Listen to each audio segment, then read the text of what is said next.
White Sox baseball on CSN Chicago is presented by State Farm. Game number 3 we cook up between the Sox and the Rangers. It is the rubber match on this Sunday afternoon.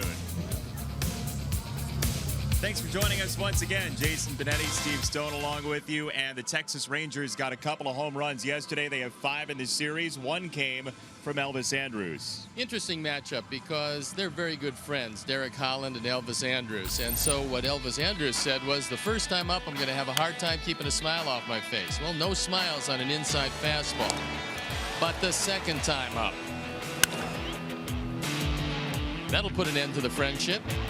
Certainly for yesterday, as he takes one deep. That gives him 49 runs driven in. He could very well be on his way to the All-Star game. He certainly played well enough, and yesterday, well, it was his day against Derek Holland. Now, speaking of home runs, Jose Abreu, who did not have a home run in this ballpark until this series, now has 2 in a row. Jose Abreu is going to start to heat it up with the weather. The weather's been hot. Jose's been hot. He's hit a couple of home runs in consecutive games, and let's take a look. Takes it way back and out of here. Then he follows it up with another blast. So he's got 15 of them, and hopefully he winds up with about 20 or so before the All-Star break. If he does that, things are going to look good, and maybe, just maybe, he gets a chance to go to Miami. Still 7 games remaining before that All-Star break, and in terms of the pitching matchup today, it's Jose Quintana in the homestand finale. Jose Quintana has been absolutely brilliant lately, and last time out against New York was no exception. He had everything going for him, a high fastball. He had a couple of very good breaking balls, and he's using that changeup a lot more these days. It's been a very good pitch for him. So Jose's got it going, and he's going against Tyson Ross. Tyson Ross, who's had lots of arm problems. And there you see what he did against Cleveland. He threw it real well in 6 innings, gave up only 2 hits and a run.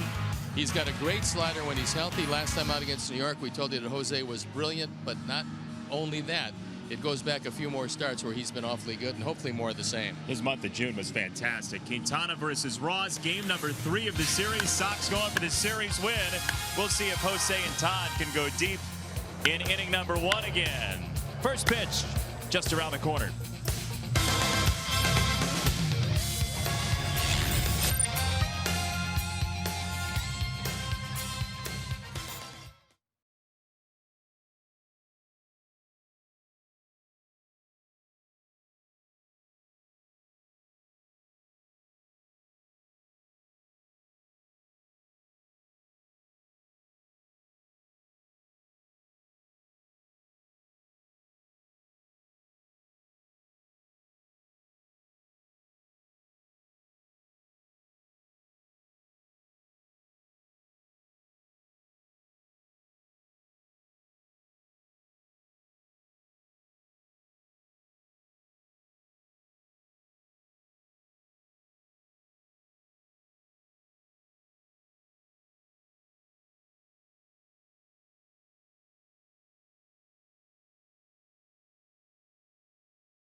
White Sox baseball on CSN Chicago is brought to you in part by Toyota. Tested, trusted, Toyota. Toyota, let's go places. Blue Cross and Blue Shield of Illinois, through it all. By Lexus, who encourages you to experience amazing. And by Miller Lite, the original light beer. Miller Lite, hold true. Beautiful day in Chicagoland. Sunday afternoon as the Sox and the Rangers get together for the rubber match. Rangers trying to get back to 500. Sox trying to take 2 of 3 against Texas after the opener. Saw the Sox come back from 7-4 down to score the final 4 runs and win 8-7. Then yesterday, Texas saw the Sox starting to come back again. They made it 6-4 in the 7th. Rangers scored 4 in the 8th to put that game away for Jeff Bannister. And so we are left with a deciding game 3 with Jose Quintana and Tyson Ross on the mound here at Guaranteed Rate Field today on another gorgeous day for baseball. You find a cloud in this sky and I'll buy dinner.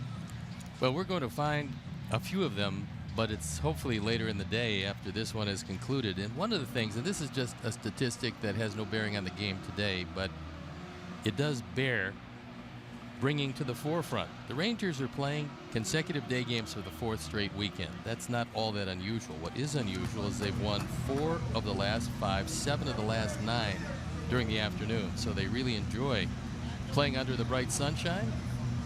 And they're 15-8 overall in day games, 4th best percentage in the major leagues.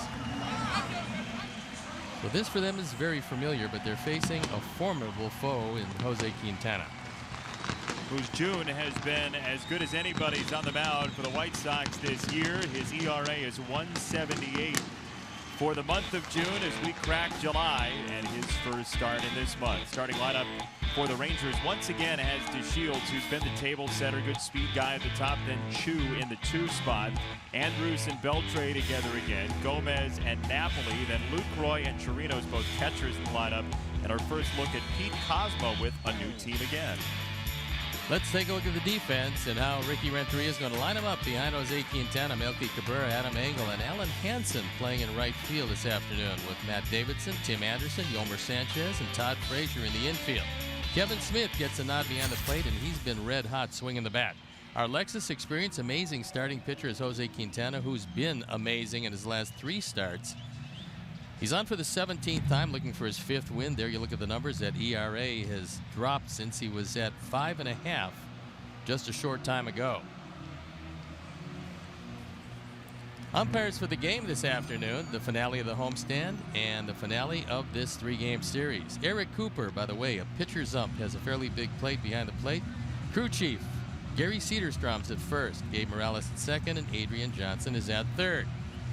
So on a day where the wind will be somewhat of a factor, it's blowing out toward the left field corner as Jose Quintana gets ready.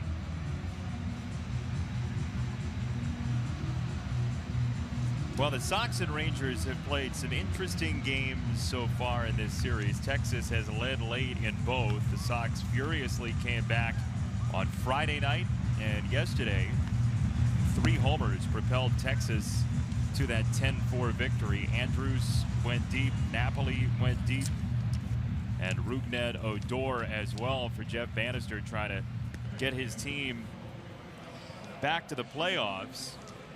They are 40-41 right now. They missed 500 at 40-40, but as we told you the last couple of days, they were at the 500 mark, 32-32, then 33-33, 34-34, all the way through 39-39. They've just been kind of like a bug in a lamp at night, clinging to 500. Texas has to hit the ball out of the ballpark, although they do have great speed. They're tied for the bottom in batting average with Oakland, and Jose is ready. We're ready, and let me flip it over to Jason because I know he's ready. Ready to go. Let's do it. One more in the homestand before the 6-game road trip to Oakland and Colorado. First pitch from Jose Quintana is strike 1. And we are just after 110 today here at Guaranteed Rate Field. 112 first pitch, according to Bob Rosenberg's sundial. There's strike 2 on Delino DeShields, who's a really good guy to keep off base considering the speed with 18 stolen bases in 22 tries.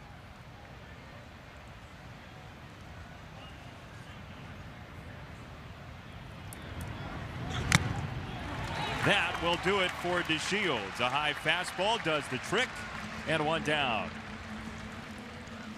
He didn't know that it stuck in the glove of Kevin Smith. High heat, something he does a whole lot when he gets to 2 strikes, and he does it very well. His fastball is deceptive up there, not overly quick, but upstairs, guys have shown conclusively they can't catch up to it up there. 1 down for Chu, who's the only lefty in the lineup today for Texas. And he swings at the first pitch and hits it high in the air, left field side, foul territory, and Melky runs out of room.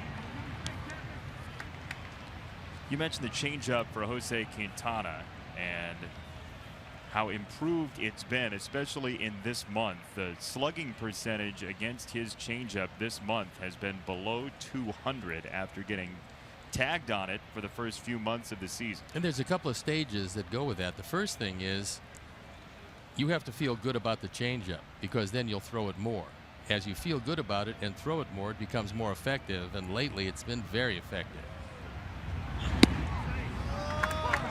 There's a strike. So Chu is down 0-2. One of the things that you're probably going to notice is that Jose Quintana has speeded up his delivery as far as getting the ball and throwing it. There's a breaking ball, 1-2. He always worked pretty quickly with nobody on base and would slow it down with runners on base. Now realizing that it's very difficult to keep your rhythm if you continually slow it down. It's not that he's the fastest guy around, he doesn't have to be, but he's a little faster than he was. Consequently, the rhythm is better. On the ground, first base, Todd Frazier playing there today, and he has out number 2.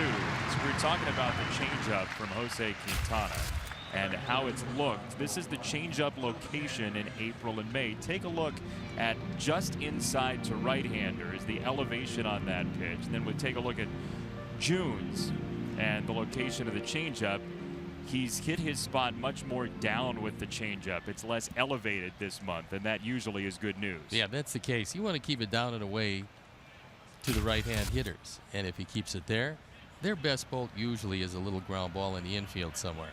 And thanks to brooksbaseball.net for those heat maps, as Quintana sees Andrews flick this ball to short center field for Adam Engel on the charge. And Jose Quintana, easy screen in the first inning as the Sox swing against Tyson Ross after this.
Today, Alan Hansen in the top spot. Avi Garcia likely to come back tomorrow. Then Melky Cabrera, Jose Abreu DHing. So Frazier's at first, then Davidson at third, Sanchez and Anderson in the middle infield, And Smith and Adam Engel still hitting the ball very well. Smith and Engel have been able to flip the card over very nicely. Let's take a look at the defense. It's DeShields, Gomez, and Chu in the outfield with Beltre, Andrews, Cosma, and Napoli in the infield. Robinson Chirinos gets a nod behind the plate. Our Lexus Experience amazing starting pitcher is the man you're looking at, Tyson Ross.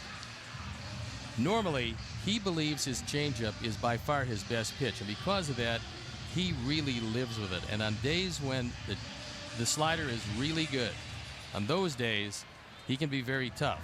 But this is a guy who pitched opening day last year, had shoulder problems after that, eventually had thoracic outlook syndrome, had a surgery for that, and now he's back. He's going to be a free agent, trying to establish the fact that his arm is 100%. Thoracic outlet syndrome, by the way, is when blood vessels or nerves between your collarbone and your first rib compress. So there's some pain, there's some numbness possibly in the fingers as well. Yeah, lack of circulation is one of the big things with that, and guys will have some numbness. Alan Hansen scorches this ball to first base, and Napoli for out number 1.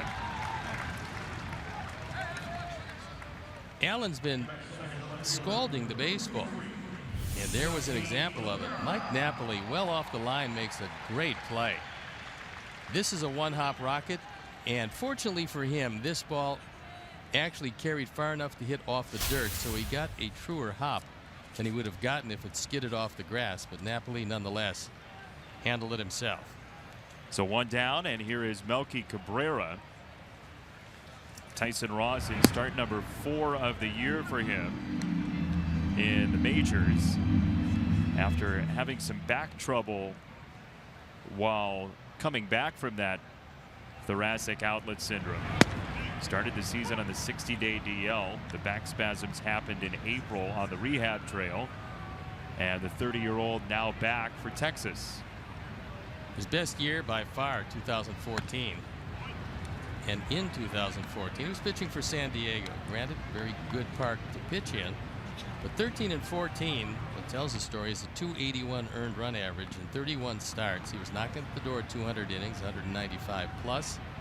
And he fanned 195 men. So that shows you how good the stuff was. Little brother Joe Ross, also a major league pitcher.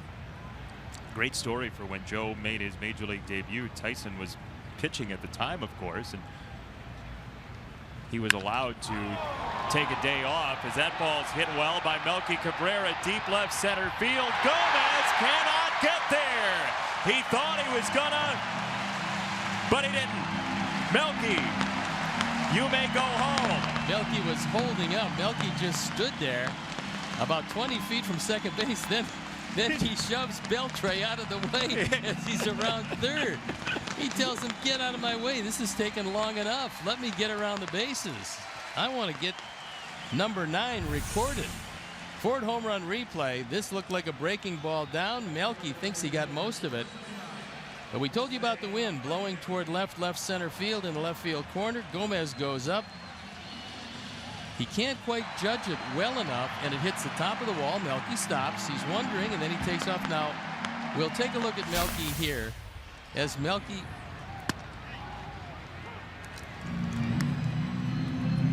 demolished Beltre. He came around third base, and he thought Beltre might have been in his way, so he pushed him out of the way.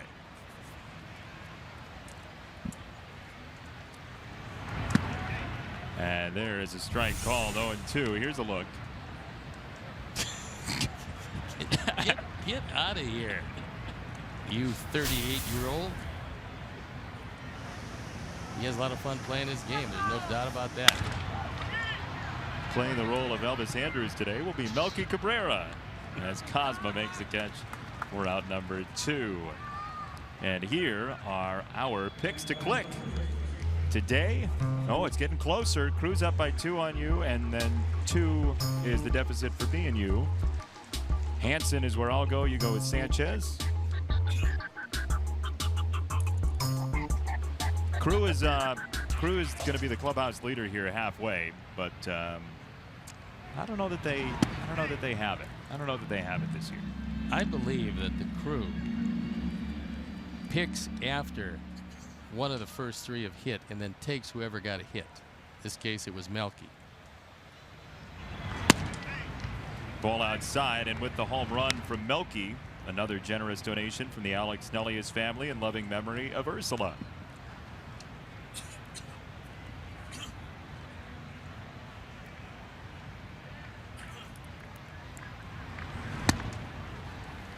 Well, the first inning has been the home run inning for the Sox in this series. 2 in Friday's game. Abreu and Frazier back-to-back. Yesterday, Abreu, and today, Melky. We've been talking about how lively the park gets. It's 83 degrees, and the park, once again, very lively. There are a couple balls that were hit well yesterday, but certainly in a night game when it's 50 degrees would not have left.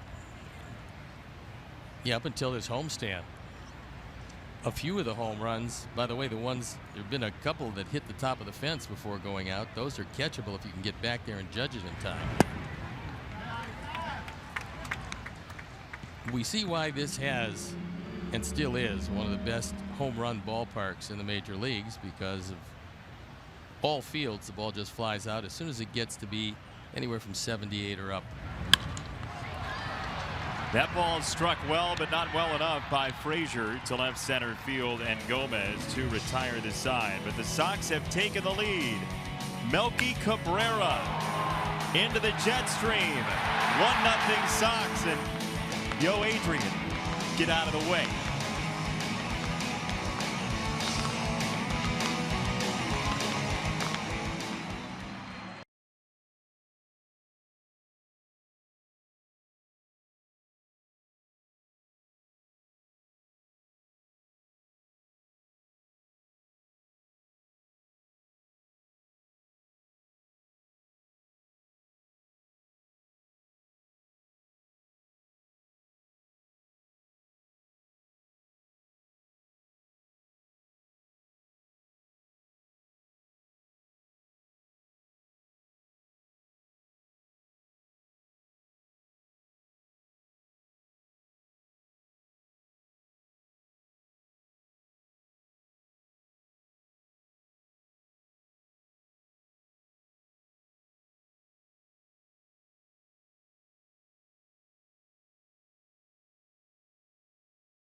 Miller time later in the game, brought to you by Miller Lite.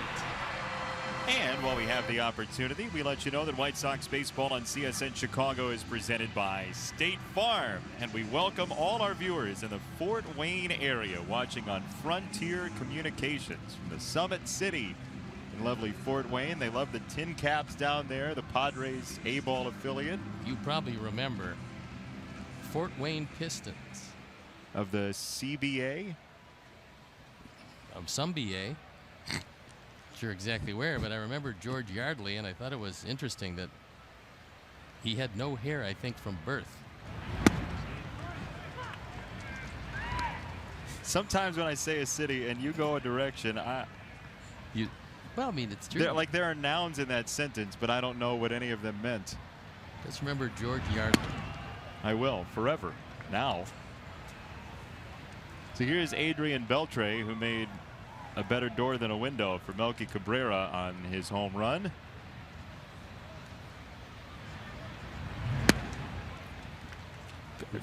We've told you about the recurrent calf problems from Beltre, and it bothered him again this year. He's had problems with both calves. One of the reasons why he doesn't let it go every time he runs to first base, and they certainly appreciate having him around. They don't want him to try to beat out an infield hit and then wind up disabled for another 6 weeks. Calf problems are difficult. They heal slowly.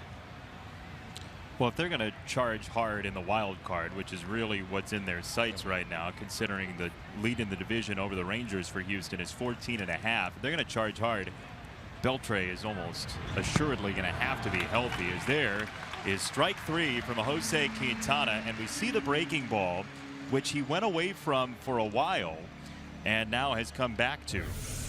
He's feeling pretty good about that. And you see one, this is the harder breaking ball, or the wipeout breaking ball, that he buries down and in Beltre, identifying it as a strike when it left Q's hand. This one just dives out of the zone, and he is the second strikeout victim this afternoon. So 1 down for Gomez, who is 0 for 10 all time against Jose Quintana. First base side, and nobody made the play. There's one of the things that is a little difficult with Todd shifting from third to first. Might not be as familiar with the baseline up the first base side and realizing that things spin back toward the field of play. So he was thinking about trying to both stay on the bag and make the catch, thinking that Jose would get to it. This is probably one, and you can't really tell from that shot, where he's got to yell Jose's name right away so Jose can get to the ball and flip it to him because he was back on the bag. One of the caveats of putting somebody in a new position, not that Todd can't play the position, but when you're not used to the position, those things don't come to you as quickly as if you're playing your regular position. Now Napoli unloads for a foul ball. Strike 1.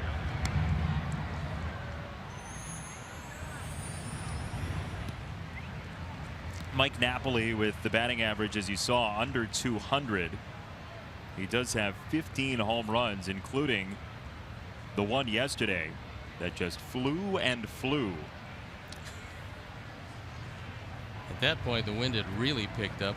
It was blowing a gale to left field, and he got one high up in the air that I think when it left the bat, Melky didn't see it as well as he could have because it was way up there.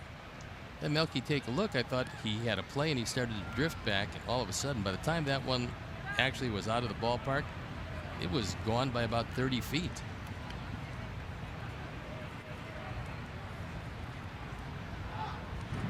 And lob to first from Quintana on Gomez.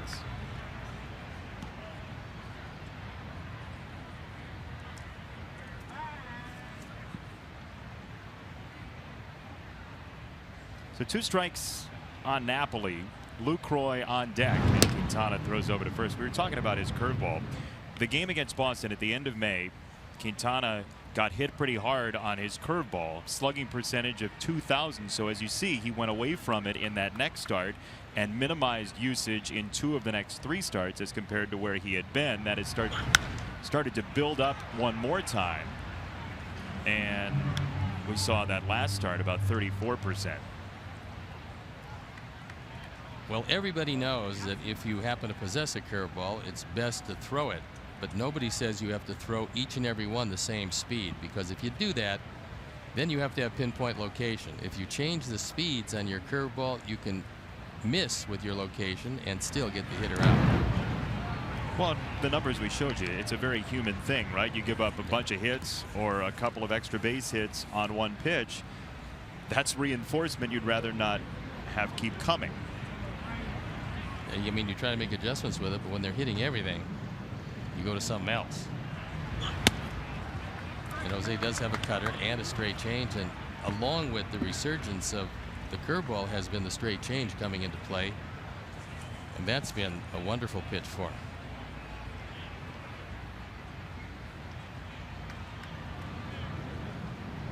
One, two. Called strike 3. He popped the inside corner at 93, 2 down. There's an example that Napoli, obviously knowing that Jose is throwing the curveball more, throwing the changeup more, he's looking for an off-speed pitch. He gets frozen by a perfect fastball. He fills up Kevin's glove. Couldn't have been at a better spot. Napoli knows he got outguessed. He is one of the more frequent guess hitters around. When he gets the pitch he's looking for in the spot he's looking for it, he can hit it a long way. Sometimes you get the result like that. You get outguessed and take a seat. Third strikeout for Quintana. And now Jonathan Lucroy, who's got a pair of hits in the series. And there's a pickoff. It's a balk. They're going to call a balk, and Gomez to second base. I think Jose is most unhappy with that because he believes that the motion was the same as it's been. Gary Cederstrom says no. He guessed right in that Gomez, getting a good lead, can't read this move. Watch the front foot. I think this was the reason. And that's what Cederstrom says, is he stepped more toward the plate than he did that line that divides equally the throw to first and the throw home.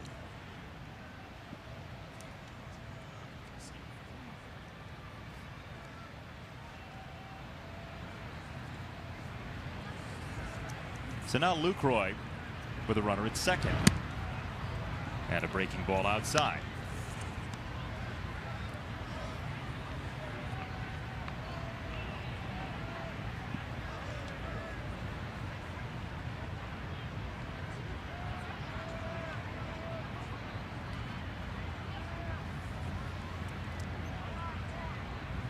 Ball and no strikes.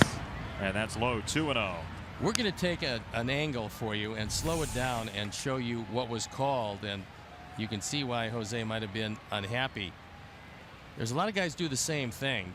That's really not one of those for sure balks. That was very much borderline, and Gary Cederstrom saw it a little differently and said that he did indeed step toward the plate. We were talking about reinforcement in the context of pitch choice, but there's also reinforcement on a balk call like that, and might make Quintana less likely to use his good move today. Well, certainly we hope that that's not the case unless he plans not to put any burners on first base. But that's the first balk of the year for Jose, who doesn't have many of those.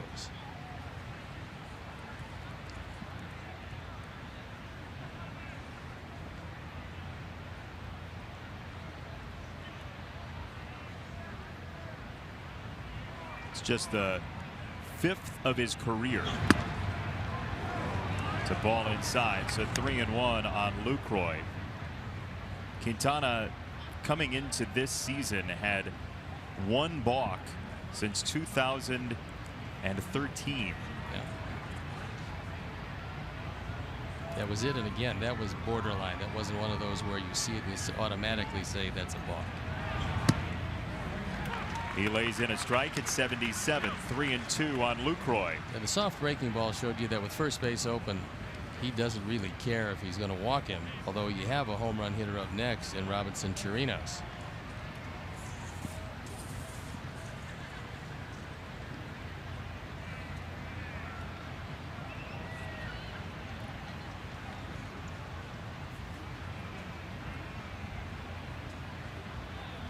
Gomez at second, 3-2.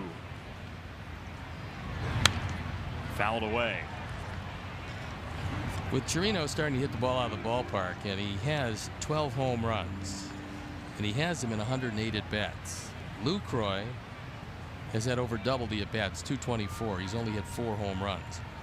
With that in mind, with your backup catcher swinging a lot better than your number 1 catcher, and your number 1 catcher is going to be a free agent, I would look to Texas to make a move.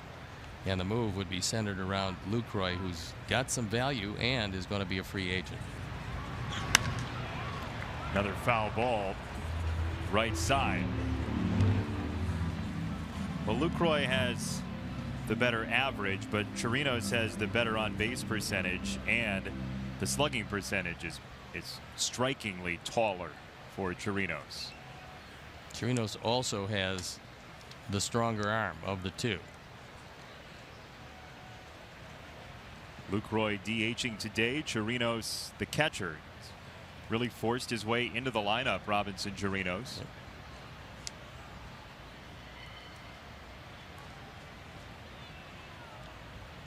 Gomez at second off the balk. 3-2. On the ground, third base. Davidson at the line. And Frazier with the pick.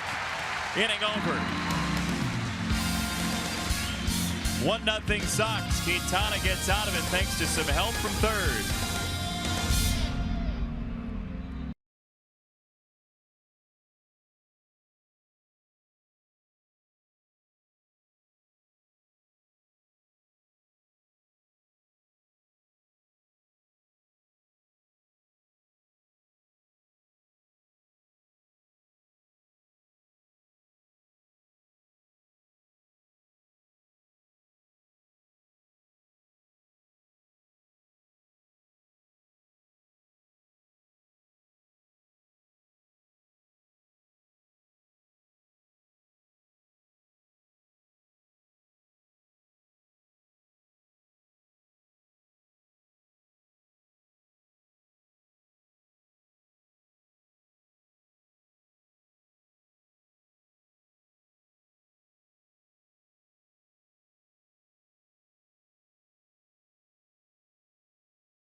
How about VIP passes to Lollapalooza? Boy, you're going to love those. Create your own original walk-up song for your favorite player and submit it by Wednesday for a chance to win. Head to csnchicago.com/VIP to enter. Well, that brings up an important question. Yes. Very important question. What would your walk-up song be now in the era of walk-ups? The song you walk out to the mound, to the plate, if you were in a National League game. You can think, we have time. Well, no, a lot of people aren't going to know it. It's Laura Nyro, Stone Soul Picnic, it was written by her. Then the Fifth Dimension did it, became very famous for it. Laura eventually recorded her own songs, which were many, for Three Dog Night and a number of others. That's what I would have. Stone Soul Picnic. Mm-hmm. Yeah. I like everything about it but the picnic. You don't like a picnic? Yeah. You're the ants at the picnic? Too many ants, bugs, other things. Davidson takes a ball 2-0. Matt has said many times about the defense being the thing that eventually solidified his confidence at the plate. Once he felt comfortable defensively, his confidence grew at the plate. He made a great defensive play, and now he hits a long fly to left field, but not deep enough. That one right down the middle. It looked like Ross missed it with it, and that was his problem, or has been his problem since coming back from all of the problems that he's had with his arm, and that was a slider that stayed right down the middle. He's very fortunate to get away with it, and DeShields, with a couple of feet to spare, puts it away. That would have been nice for Matt Davidson, who hasn't been on the home run tote board for a while and has struggled this homestand. Sanchez takes a strike. Well, Matt Davidson, who had that run of 4 straight games with a home run, still leads the team with 17 of them. This one down the first base line in foul territory, and the second baseman Pete Kozma is over to make the catch for a quick second out. The 2017 Chicago White Sox are presented by Guaranteed Rate. For a low mortgage rate and incredible customer service, go to rate.com. With Matt Davidson, they were pitching Matt exactly how they were pitching Avi. The league was making adjustments to both of them. Both of them were swinging it very well, and they decided the adjustment that they were going to make is stay consistently with high fastballs out of the zone. Now it's up to those guys. Avi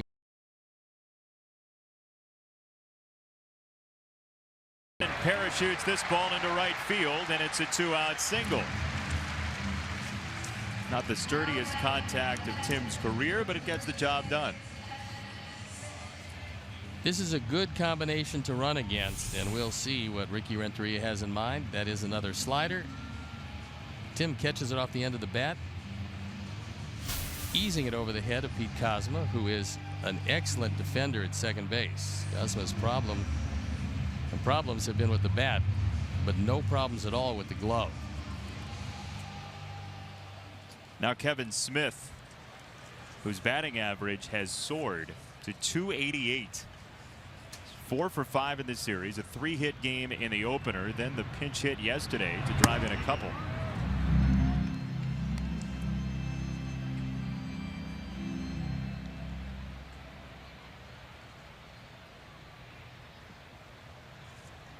Back-to-back day games, Narvaez and Smith share the load. See Tim sizing up Ross. 2 balls, no strikes on Smith.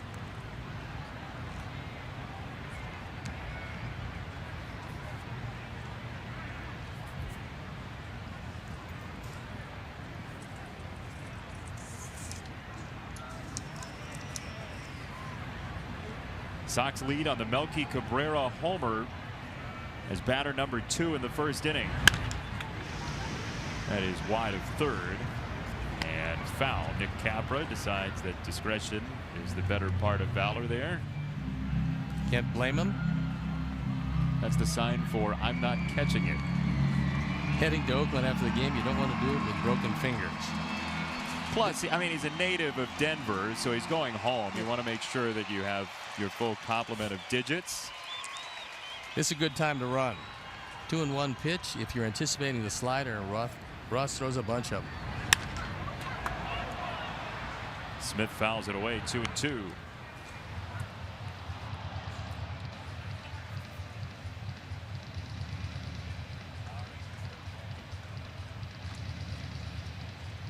Two and two from Tyson Ross, the 30-year-old,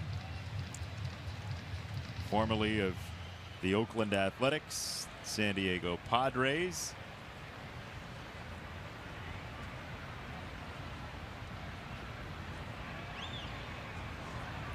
Two and two.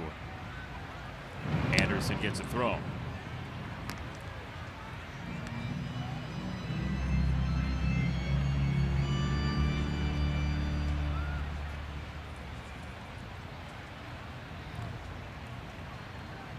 Tyson and his brother Joe were together in San Diego for a short while. Made it very easy for the family to come see them in spring training. Just one city instead of 2. There's ball 3, and Tyson said, you know, it's funny for me to call him just a teammate. He's always been just little Joe to me. You have your little brother in the clubhouse, and it feels like you're doing high school and middle school all over again. Kind of nice, though. And, of course, then it went away as he went away.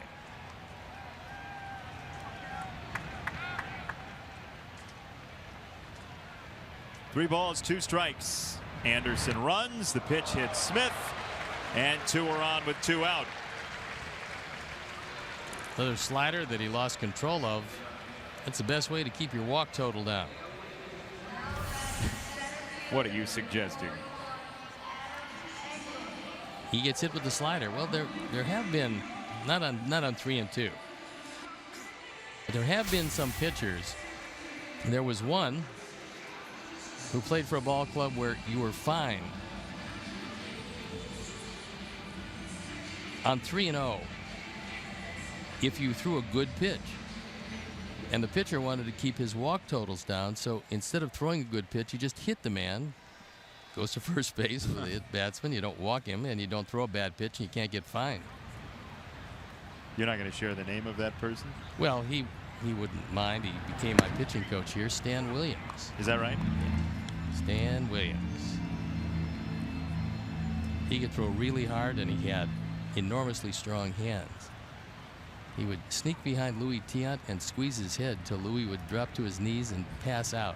Stan thought it was very funny. Louis, not so much. Great camaraderie on those teams. 0-2 on Engel. Huh. Anderson at second, Smith at first. Adam Engel, 16 for 56. 3 doubles, 2 homers. He's behind in the count here. 0-2 from Tyson Ross.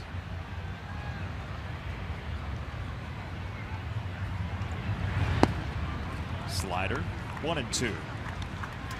Jonathan Lucroy tried to fool everybody by giving the high target as if he wanted that fastball up and out of the zone, knowing that he had called the slider. The little devil. Ball and 2 strikes. Tried to check his swing, he couldn't. Strike 3. Ross with his first punch out, and it strands 2 Sox players. Got some special guests for you coming up after this.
Budvitis and Vince Macias to tell us about the 18th annual game between the police and the fire departments. Guys, thanks for stopping by. Thanks for having us. Thanks a lot, guys. Okay, the important question is who's going to win? Probably us. Fire. Yeah. Is that right? He could say all he wants. We got it. So who's been winning recently? The last game we played, we lost in actually a thrilling game in the bottom of the 9th. That's very honorable of you to jump in and say that they have won. That's nice of you. Thanks, Vince. That's not what you were doing off the air. I'll let everybody know, but we leave it at appreciate that. it. So July 12th, 7 o'clock. Yes. What's the game like for people who want to be involved or see it? What's it like? You know what? It's a great time. It's $5. You come out here. I don't want to say it's like being at a Sox game, but I mean the concessions are open. We got a lot of different things going on in the field. It's for a good cause. You know, we're playing in the honor of the fallen of both police and fire. And, I mean, the kids love it. You know, they get baseballs. I mean, it's just a great time. And Wednesday night, 7 o'clock. You know? It's a break from the everyday nuisance that we go through in our job. So it's really nice. Oh. That ball is hit well left center field by Chirinos. Melky is back, and Engel is there. Adam Engel, capless, makes the catch. 1 down. You guys have that kind of power too, right? Sometimes. Yeah. Sometimes. Vince needs a win behind his back, but yeah. I got to hit the weight room. Yeah. I came close 2 years ago, but just not quite enough. You talk about your game being kind of a bounce out of what you all do every day. I can't even imagine what your days are like and kind of what the fun is to get out with all the guys you hang out with. What is that like, the camaraderie on the field? There's nothing like it. You know, the same thing. We do the same thing out in the streets, and we bring it to the game. Is that right? Guys love each other. We just want to come out and play a game, have some fun, and just enjoy some baseball. And for those people who might be thinking about coming away with a little bit more than just an extremely wonderful and entertaining baseball experience. There's a 50-50 raffle during the game, so you have a chance to maybe make a few bucks. A post-game party, which is always really nice. I know you guys probably do that better than actual game, but everything works out very well, and it's free parking, which a lot of people certainly appreciate. Sanchez, second base, got him, 2 down. So last year you got rained out. Rained out after the first. In a game that I know that in talking with the guys, the firefighters, they said that they were keyed up for last year to the point where they thought they were going to absolutely destroy you guys. Their game plan was working well, and all of a sudden Mother Nature said, no more baseball, boys. Was that terribly disappointing for you guys? But honestly, lucky for them that the rain came. Well, that's obvious. It's a fortunate break. There's no doubt about that. When the rain came, we did have first and third with nobody out. So it's the bottom of the first. We'll be fine. We can always assume. But they've been practicing the triple play for some time, which they never showed you guys. You are very right. Yeah. So what I want to know is, by the way, safe was the call over at first, so Cosma called safe on an error against Frazier. He dropped the ball at first, so 1 out and 1 on. And the pitch is in there for a strike to DeShields. Do you guys have your teams built? Yes. Okay. Can you tell us anything about the lineup and how it's constructed, who we should be looking out for in terms of star players? Go ahead first, Vince. Go ahead, tell me. We got a lot of young guys. Joe Floric, kid played minor league baseball. Great arm, throws in the mid-80s. So we're looking to give him a nice, healthy dose of that. And, you know, okay, so Tony, do I tell them now that the newest firefighter here in Chicago is Aaron Judge? Yeah, they don't know about that, do they? No, not well. They do now, actually. Oh, the left field seats are going to hurt then, because that guy can rake. And center field seats and right field seats if he goes that way. Yeah. Don't I wish, huh? So one more time for people before we let you go. Game's on the 12th, so in 10 days. Yes. Right, 7 o'clock start time. Free parking. Lot B opens at 5 o'clock. There's a 50-50 raffle and the post-game party. Anything else people should know about the game and what it's like when they come out? Yeah, you know what? You want to get down here early, get yourself a good seat. We have a nice little pregame ceremony. We line the field up with a bunch of Harleys and stuff in the outfield, which is really nice. And then we dress the field with our honor guard. And then we do kind of a montage to the honored of who've fallen. Thank God this year we've had nobody fall on fire and police on duty, which, you know, thank God for that. Yes. But we always honor the past. So since we had no one fallen this year, we will honor what we have honored previously. So to see that pregame ceremony, it's great. So I would say get out on this field early. I think the gates here, I want to say they open, I think, at like 6 o'clock. So get in early, get your seat, and enjoy the pregame. And then watch some fire beat some cops' butts. Well, I will tell you guys that we joke around a bit with you. It's a wonderful cause, certainly. But also, Jason and I and just about everybody that we know really respects what you guys do, both the fire department and the police department and all the people that you guys represent. So hopefully they'll get a very big crowd and people will be very, very excited. It's a fun night, and the party afterward is worth the price of admission, which is not all that much, so everything is great, and we appreciate you stopping down. It's terrific. Hey, thank you for having us. Thank you guys so much. Do this every year for us. Good luck to both of you. Awesome. Good Thank luck you. to your teams, and thank you for everything you guys and your departments both do. Appreciate it. Thank you, Jay. Well, that should be a spirited game. Tony and Vince, and now the umpires are going to go as Jeff Bannister has asked for a review. So we'll check and see what Bannister is looking at here. There's a chance that Yolmer may have left second base early on the turn of that double play.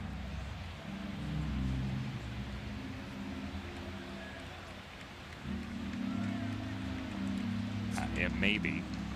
Well, the question would be also, and we'll take a look from this angle, did the foot, the right foot, and the answer is no, it did not drag across the bag.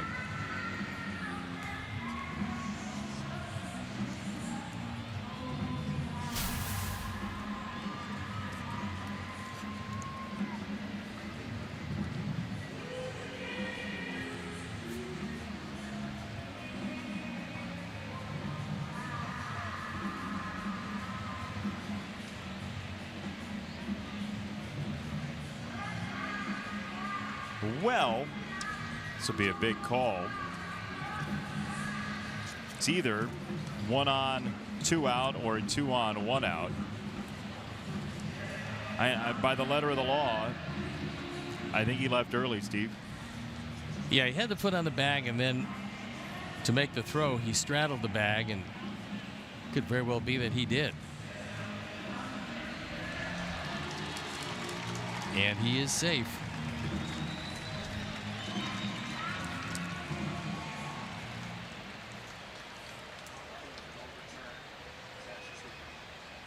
Yeah, the neighborhood play no longer is in the neighborhood. You have to give Yolmer an error on that one.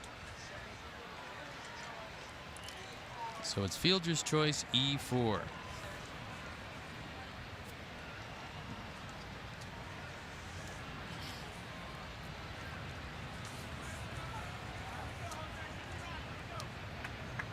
So 2 errors in the inning. And only the 3rd error this year for Yolmer.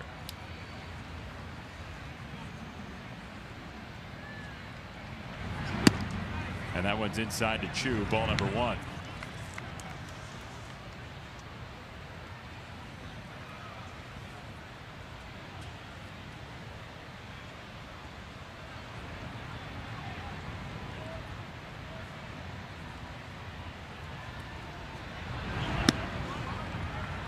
Two 2-0 on Chu.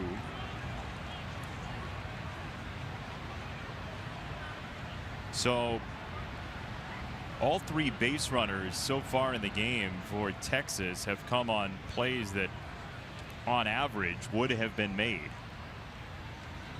2 went as errors, 1 went as a hit. And now 2-1 for Chu with Elvis Andrus on deck.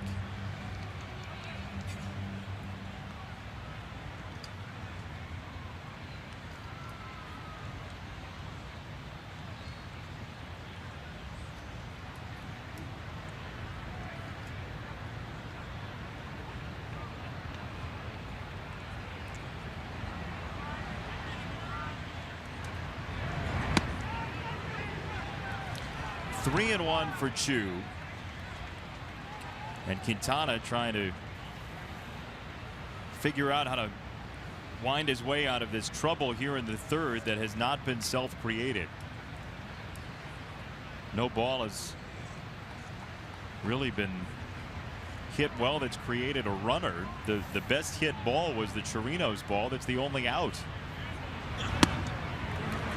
Fastball by him, 3-2. They also have a guy up that's grounded into 12 double plays this year, so he's 2nd on the ball club behind Andrus, who was in the on-deck circle.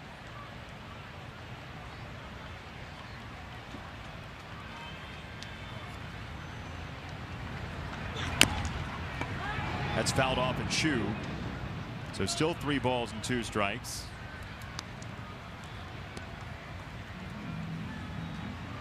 .42 pitches now for Quintana, and you talk about extra pitches needed from the errors. That ball right off the top of his foot, and there will be more than a few extra pitches unless you can throw a ground ball and turn it into 2.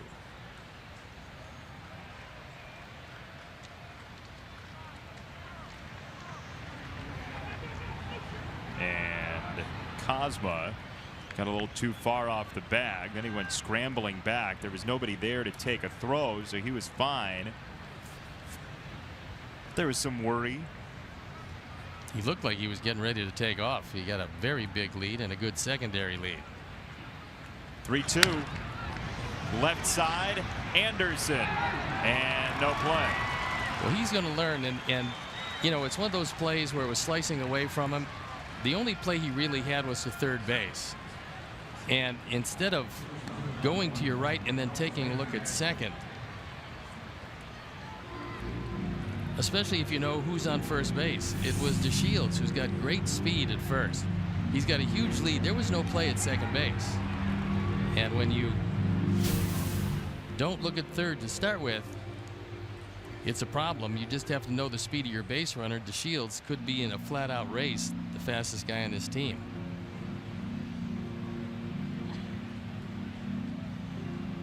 So bases loaded, 1 out, 3 balls on the infield that really could have created outs in most situations. And Don Cooper quickly out to talk to Jose Quintana.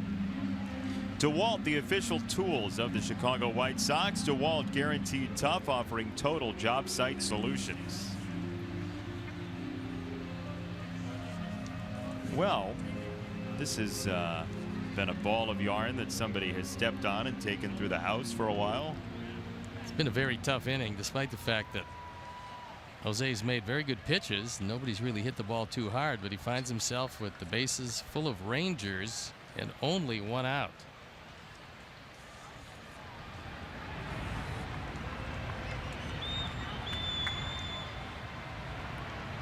Elvis Andrus.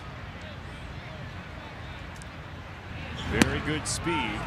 He takes a strike, a fastball to the fringe, 0-1. He also is leading the ball club and grounding into double plays with 13 of them. Cosma, DeShields, and Chu. All 3 with baseballs on the infield. And all 3 have reached. Ball and a strike on Andrus, who's now gone 9 consecutive seasons with 20 or more stolen bases. Been a very good player for the Rangers. During his tenure here, they brought up a lot of young players who they said would be the next great Ranger shortstop. But not a one of them has taken Elvis's job. And meantime, he's been the great Ranger shortstop. He has been, and he's been outstanding. He takes a strike called and whips his head back at the plate umpire Cooper. 1-2. We told you before the game that Eric Cooper has a very pitcher-friendly strike zone. He just calls a lot of strikes, and hitters should know that when Eric has the plate. Every umpire has a different interpretation of what the strike zone is, where it extends to. Cooper's has always been pitcher friendly. 1 ball, 2 strikes. On the ground, third base. Davidson to second, and his only chance was to tap third. It's going to be an out, a double play because of the slide by Chu taking out Sanchez. Should have been 2, possibly the other way at 5-3. Sox get it going through the middle infield, and Bannister's back out to argue, but Chu went into Sanchez and toppled him. It's a bad break for Texas, only in that it could have never been a double play. It's very slow developing.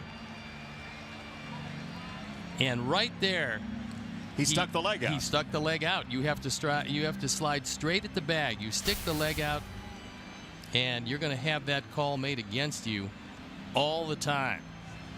Bannister is most unhappy. Now they're going to take another look at it.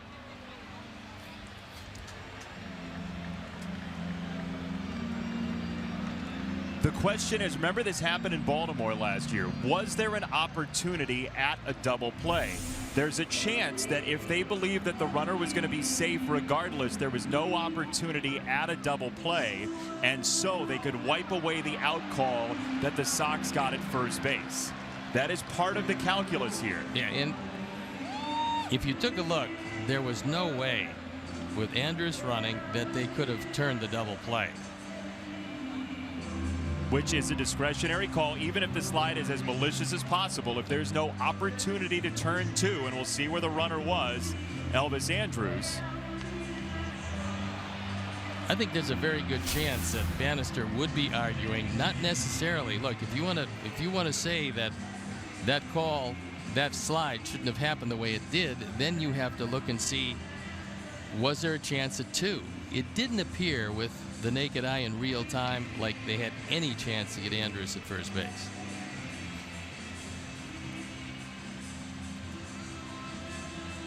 So as you watch this replay that we're going to load up for you, watch where Elvis Andrus' helmet is in the right corner of the screen coming in. Can we see him? There he is coming through. I don't like the rule as it is, by the way. Let me just say that. If we're trying to protect second baseman, it shouldn't matter if there's a play at first base. A bad slide's a bad slide. That's not a rule that currently as written is as designed to protect second baseman as it could be. I didn't like it last year when Laurie had that call against him in Baltimore, and you can't like it if the whole goal is to protect second baseman. So if he ends up being safe, it's by the letter of the rule, but the rule does not make it as secure for second baseman or turning double play men as it could. And there's a difference between arguing, do you like the rule or do you like the application of the rule? There's a look at the slide. He comes out at Sanchez, and I think they're going to call him safe. Well, we'll see. And the thing comes with this also, like everything else, it's hard to say, because the call is out, it's hard to say that there was conclusive or definitive proof that they couldn't have turned two. I mean, you're assuming that the step and a half that he had to go, he was going to beat the arm. And that's really difficult to say. It appeared to me like he wouldn't have beaten it because of the speed of Andrus, but again, thinking that and having definitive proof is something else. I mean, he could fall down as well. I mean, you never know at that moment what's going to end up happening. So Ricky Renteria, if it ends up being safe, is not going to be very happy. By the letter of the rule, again, this is a long replay. By the letter of the rule, he's probably safe. The slide was not a good one. That is the proper call on the slide as well, because he changed his path on the way into the base. But again, I think this is one of those rules that could be rewritten for a safety purpose to help out. It probably will be. Yeah. Remember, that was going to be changes. That was going to be a triple play last year in Baltimore. Yep. And then I believe it was Machado who reached out and grabbed Brett Lowry. Yep. And it wasn't the triple play. This has got to be the longest replay we've had all year. Well, it's certainly stretching to that point. All right, let's see what the call is.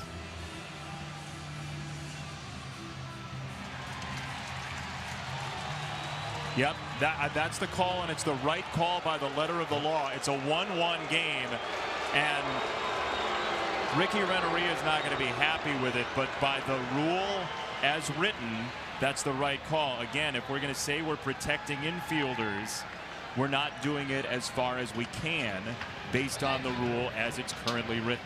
And almost word for word, that's going to be the explanation given to Ricky Renteria, who's going to say, well, how do you anticipate that he's not going to slow down a step, or that that throw wouldn't have beaten him by an eyelash at first?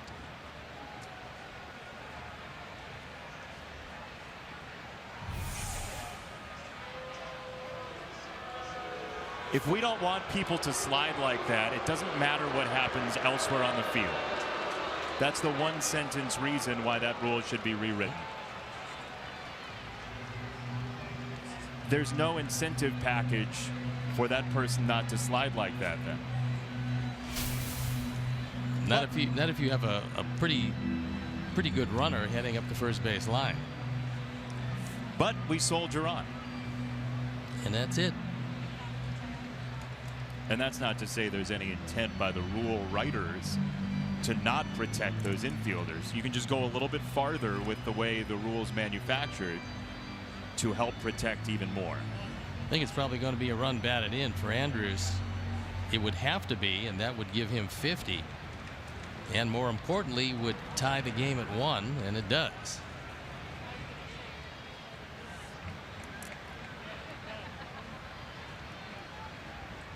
So 2 down, 2 on. Strike 1 to Beltre. Beltre is asking if that was a strike to Eric Cooper. That one had the entire plate and then some.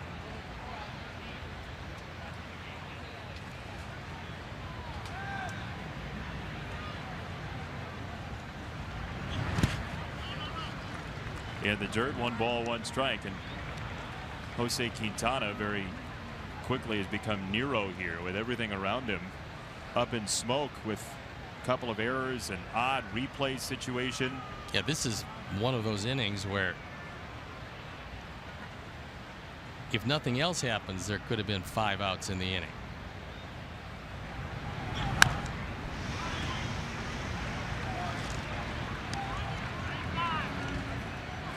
Ball and 2 strikes.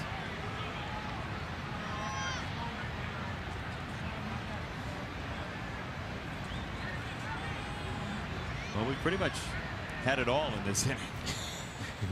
Huh.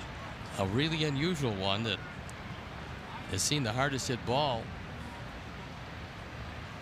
create the first out of the inning.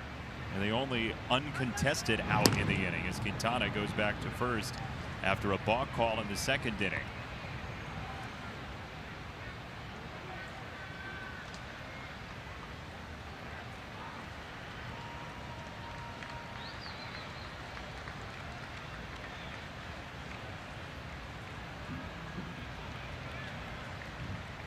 One and 2. Quintana to Beltre, and he went upstairs with a fastball that's fouled off.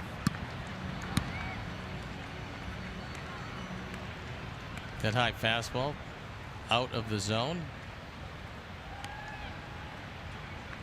Trying for a swinging strike. And here comes Kevin Smith to talk to his pitcher.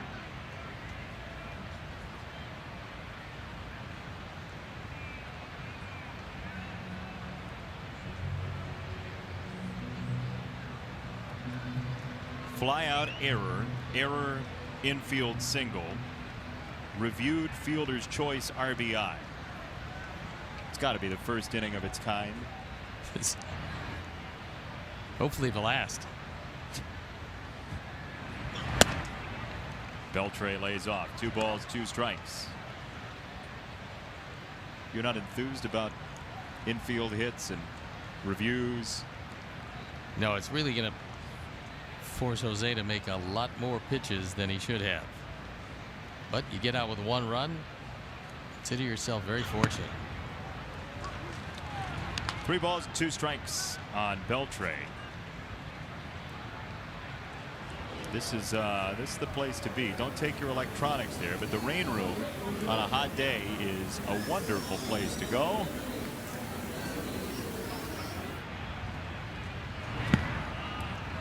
Ball 4, bases loaded, 2 down for Gomez. And trying to pack everything into an inning. This is the first walk of the inning. That's the first time that Jose showed a little frustration about what's going on this inning, only in that he had Beltre well down in the count, only to lose him to a walk.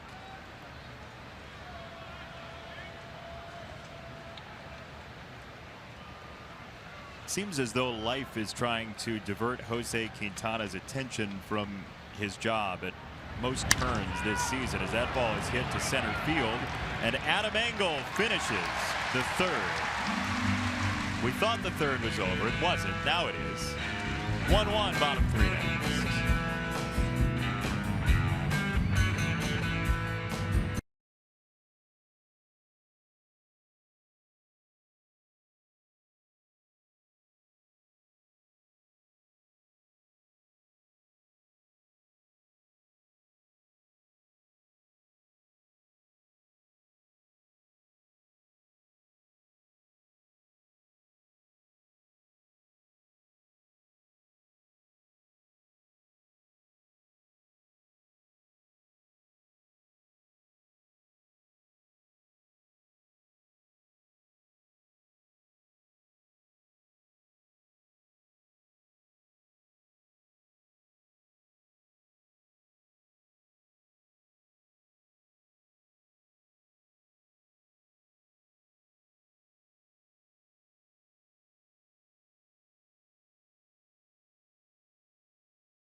Report and a quick injury update for you guys. Abisail Garcia is making progress. Today he ran around a little bit.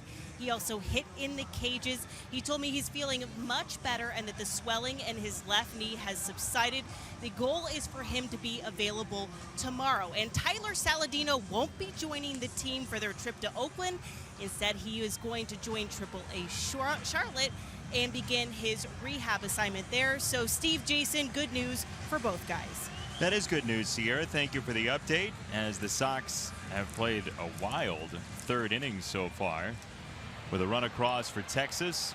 Ricky Renteria intimated yesterday that Avi Garcia would likely be back tomorrow, if not today. So not today, but a good chance for the road trip tomorrow, starting 3 in Oakland, then the off day and 3 in Colorado, as Hansen gets shaken down by that first pitch. Looked like he was thinking about that slug bunt that he's used one time very effectively, where he pulls the infield in and tries to one-hop it over their heads.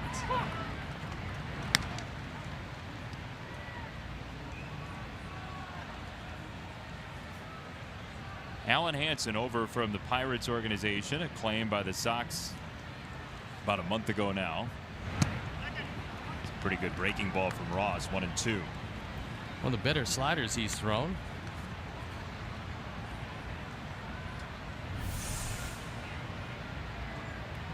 That one just dives out of the zone, and Allen misses it by a wide margin.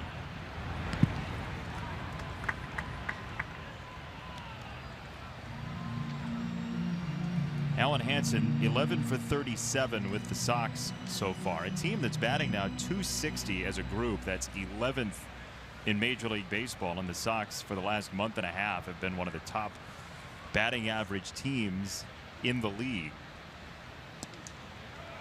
3-2 on Allen.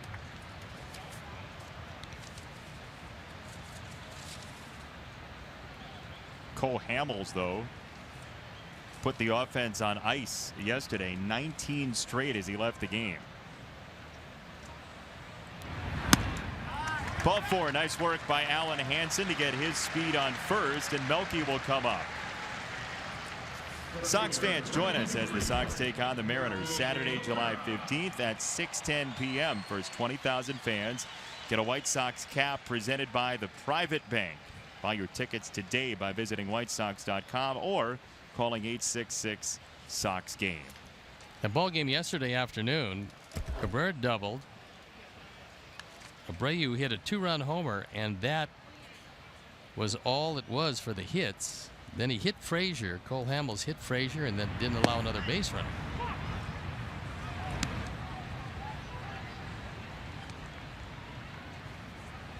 So Melky has provided the Thunders so far with his solo homer on a 2-2 pitch from Tyson Ross in the first inning. Low pitch count so far for Ross. 1-1. Let's take a look at StatCast, powered by AWS, and it's Melky's home run on a slider. Didn't make it by much. Exit velocity of 102.7 and 399 feet. And the StatCast on the shove was a good one. Beltre high exit velocity from your picture. 1 and 2 on Melky. Well, we had mentioned before Adrian Beltre and Elvis Andrus on the left side of that infield. They are, I don't know, Larry and Balky. They are. It is somewhat of a comedy team, only the thing is, it's Andrus tormenting Beltre that provides the comedy. So Adrian doesn't think it's all that funny. Melky fouls it away. There was a play a couple years ago, a pop-up on the infield that Elvis decided to make life very difficult. Let's take a look at Adrian and Elvis on the mound. Andrus throws his glove at him during a meeting at the mound. Andrus was all over Beltre. He got right up next to him on another play as a pop-up was coming down. Beltre took a swat at him.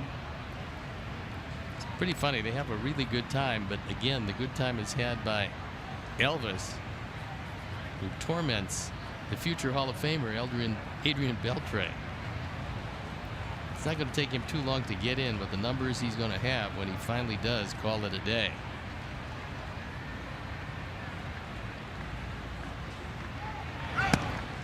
Hansen's off, throw is high into center field, and Allen peels away for third. He is in there easily on a launched throw by Chirinos to center. We've talked about the fact that this is a good combination to run against, and that was a very good jump by Hansen. That one sails high and wide. He scampers into third base. He's able to locate this ball quickly, and that's the best thing a base runner can do. Once you see an infielder make an exaggerated move, as Cosma did, then look for the baseball. He found it in center field. Melky a rocket first base side, and Gary Cederstrom has the ball kicked toward him. The ball will find you. It usually does.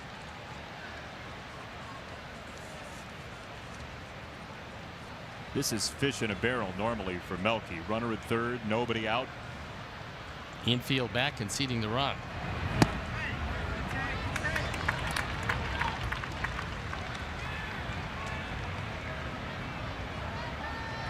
Three balls, two strikes, nobody out. And the only infielder, as you saw, playing anything remotely close to in is Beltre at third. And Melky takes ball four. So 2 walks in the inning for Tyson Ross. He's also hit a batter. And still nobody out, and Jose Abreu coming up. So Chirinos, who has painted his fingernails a shocking yellowish green, has his say, as does Cosma, who got in the conversation.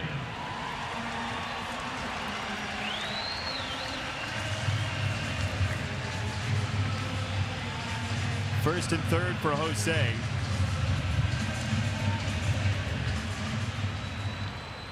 Can it be 3 straight days with a home run? If Ross hangs one of those sliders, it probably will be.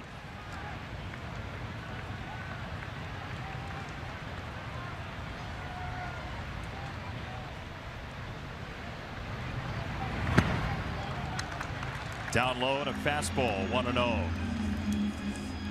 Ross came into this with 6 walks in just 14 2/3 innings, so command has been a problem for him.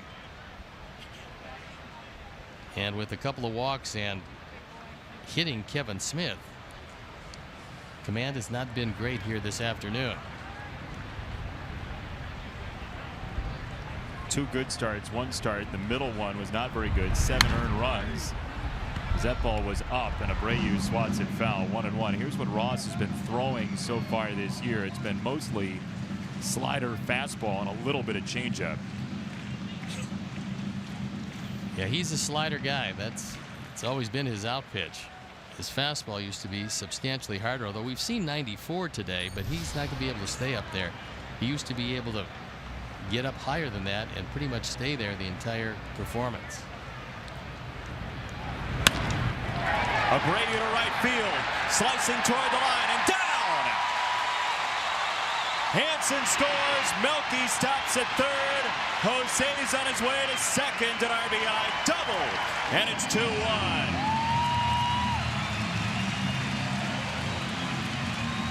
Location problems there, and Jose, the way he's swinging the bat, you cannot afford a mistake in the strike zone. That ball was down the middle and up. And Jose was able to take it the opposite way, slicing away from Chu. He had no chance. So it opens the door for a big inning, and it's run batted in number 55.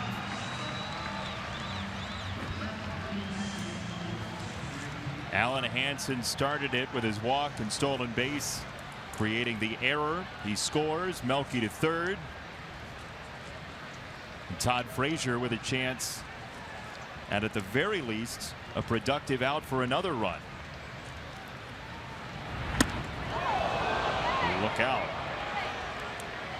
This is one of those spots where just 2 fly balls, you're up 4-1. As long as they're deep enough.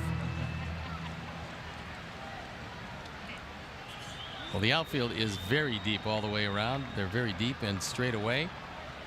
Cosmo's the guy charged with being in the neighborhood of Abreu at second, but he's playing pretty much up the middle.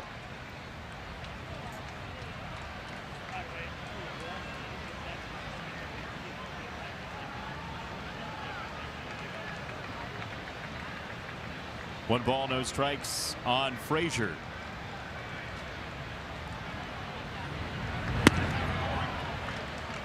Todd was thinking fastball and it tailed away from him. 1 ball, 1 strike. And in a perfect spot. He got 92 and he got it just off the outside corner.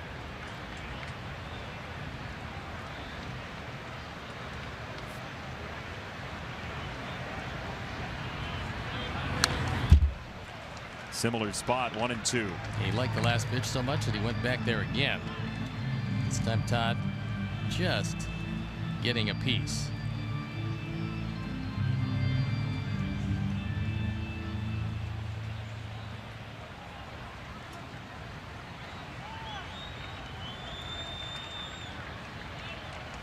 Three are back in the infield. Napoli well off the line, but right at the cut of the grass at first. Frazier pops it up foul, and he stays alive. After that high tight fastball, the next 3 pitches have all been essentially in the same spot, although each successive pitch has gone outside about another inch, inch and a half.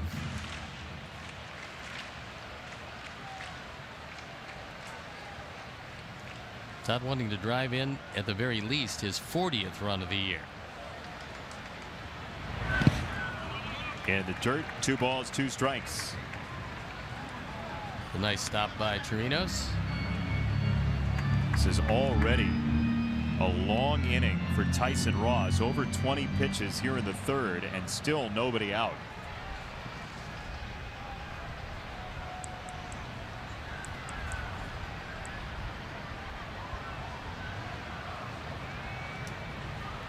Two. Foul back.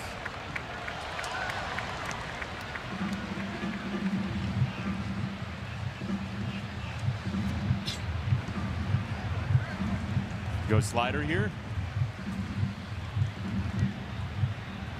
What I would do was come inside off the plate. You have Todd in swing mode. You've thrown everything away. Odds are overwhelming that if he stays out there and it's in the zone, Todd's going to put the bat on it.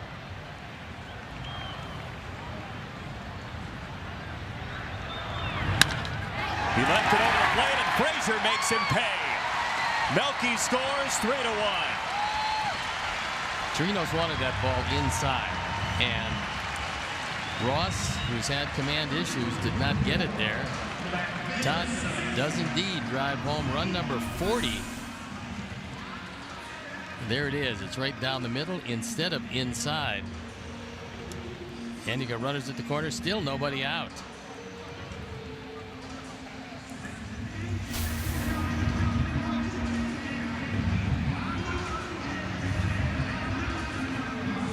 Melky and Alan Hansen have scored the runs. And now Doug Brocail out of the Texas dugout, the pitching coach, to talk to Tyson Ross. Well, the biggest problem for Ross, coming back from surgery, you're hoping to come back with the same stuff. What you do have to come back with, if you're going to be successful, is command. And if you spend a lot of time on the shelf, and he has just 14 innings of work this year coming into this particular game, it's going to be hard to have that pinpoint control that you really need to be effective when your fastball is less than what it would have been. He's probably lost 3-4 miles an hour out that fastball, which also affects the slider. He won't break near as sharply.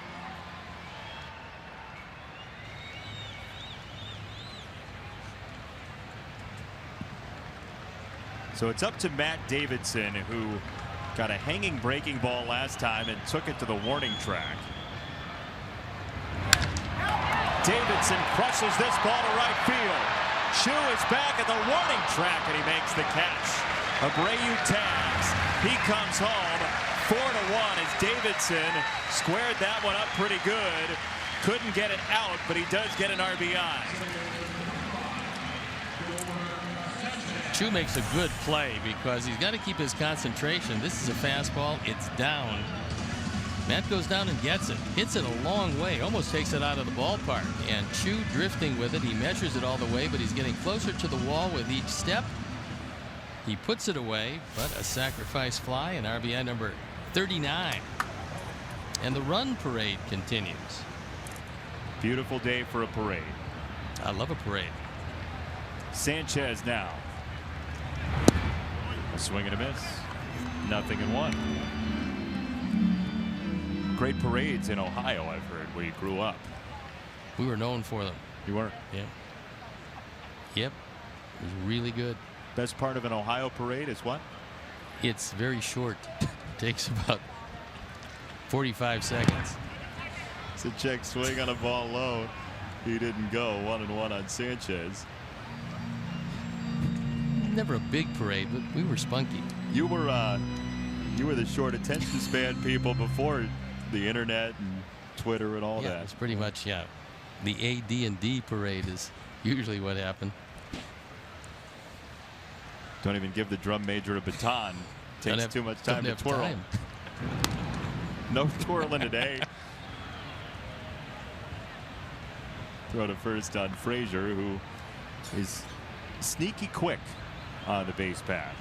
If you don't stop him at first base, if you allow him that walking lead, he's in pretty good shape. Todd holds, and there is ball 2 on Yolmer.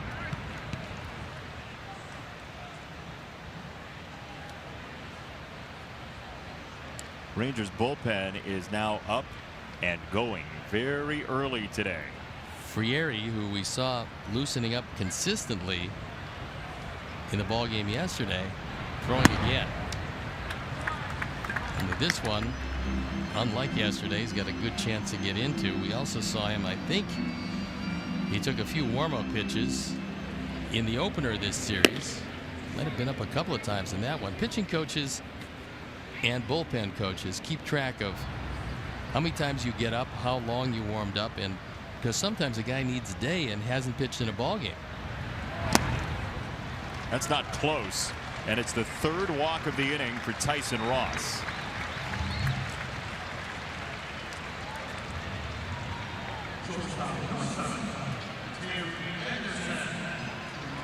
Why is the process of getting up a couple of times, why do pitching coaches consider that to be essentially an outing? Like, once you're up the second time, you got to come in or you're burned for that day, right? Generally. Well, some guys can get up that 3rd time. Some guys can't. It really depends on how much you're throwing, how many pitches you throw, or an approximation of how many pitches you're going to throw with each and every time you do get up. But it does take a little something out of you, especially if you believe you're coming in the ball game, because then you're going to let it all go and get yourself ready to come in a game, which is different than sometimes, especially with closers. They'll say, you know what, toss the ball. If it doesn't move into a save situation, you're not coming in the game. So they're not going to get ready with everything they have until it gets close to that point.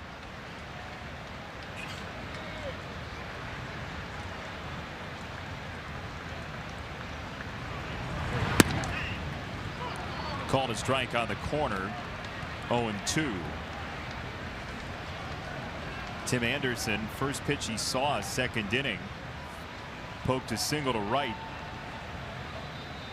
First hit of the series for Tim, who came in as a pinch runner in the opener as part of that rally in the 9th. To third base, Beltre finds the bat, fades away, and throws out Anderson. What a play by Adrian Beltre to turn 2. However, the Sox jumped on Tyson Ross. Jose Abreu has vaporized the baseball in this series. He continues. 4-1 your score.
and so we decided we're going to be totally safe. And also, thanks to OSHA, we've had to have this sign installed.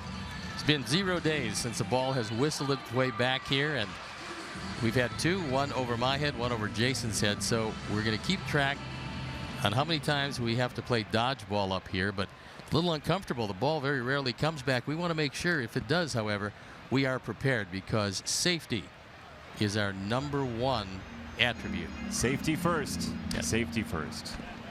And we've got prizes for you, of which these masks are not them. We were informed ever so gently that they need these back for people who do this for a living.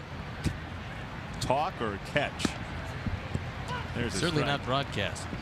Here's what's on the prize shelf. You cannot have the sign. Jedi Southpaw, the Hawaiian shirt. That's the ball from yesterday that came into the booth and made the dent. So that's what you can win this lovely afternoon in Sox Math. Those standards, though, thank goodness we have for the sign. There's the dent with the hand modeling of Steve Stone. That was. Will you tell people exactly where the dent is in the booth? I will. The dent is right over the head of Joe Grube. Just missed him. He's just, no, that's not the case. The dent is literally, not only is it straight behind you, but it is actually lower than you sitting in the chair would have been. So that, had you not given way a touch, would have probably been in the middle of your forehead. And we would have Rob Manfred's signature and Jason Benetti's forehead in the same spot. So fortunately you did get out of the way, which was really good. I just didn't feel like doing the play-by-play and analysis yesterday, so I was very happy you didn't get hit. Nice job. I love the reasons for you. Self-serving certainly, but and also your folks said that it'd be nice if you emerged without a dent in your forehead. So we're going to keep track, by the way, of how many days since a ball has come into the booth here. Again, because of federal standards, we have to be safe. Well, assuming we make it through today, nothing will come back here till at least July 14th. 3 balls and 2 strikes on Napoli. And a ground ball foul of third. I have to say, after having those catcher's masks on, I have this feeling like I'd still kind of have one on. The headset feels much lighter than it used to. And no, just in case you were wondering, I know I just sold this out. We're not doing the game with the catcher's masks on. That's a wise choice also. 3-2, fouled away. Some would say that was the best we've looked all year. It sounds like that anyway, yes.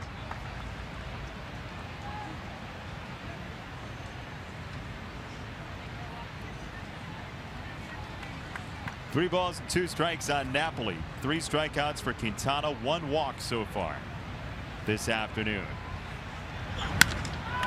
Napoli drills it. Left center field. And gone.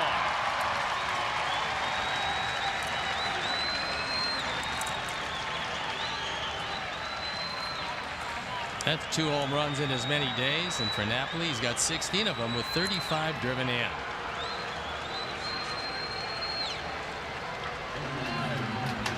Last year, 34 and 102 with the Cleveland Indians, so off to a slow start. He's starting to heat it up, and this is the Ford home run replay. A long at bat, a battling at bat, and Napoli wins the battle, and he knows it's gone when it left the bat, as home run hitters always do. First pitch strike to Lucroy. So Mike Napoli,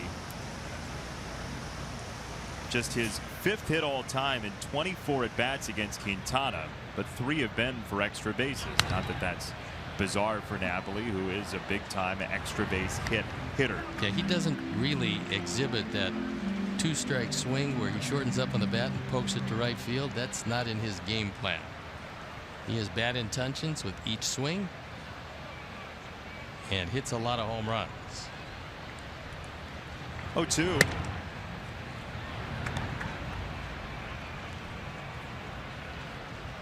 This is part of 5 straight guys in the order for Texas who are 31 years old or above. Starts with Beltre and ends with Chirinos in the 8th spot.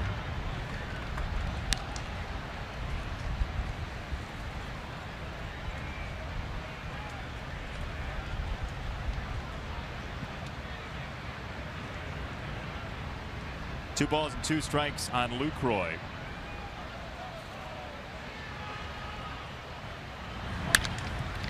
On the ground, second base, Sanchez fading, and he got it there.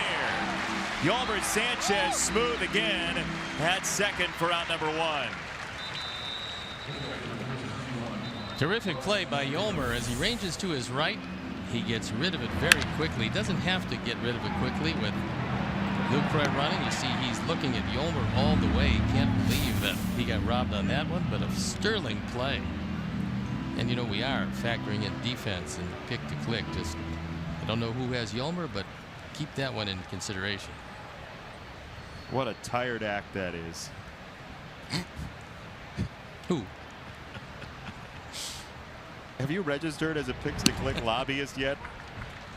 That's coming on this trip. You know what the thing is? The thing that frustrates me so much is the decision makers listen to you.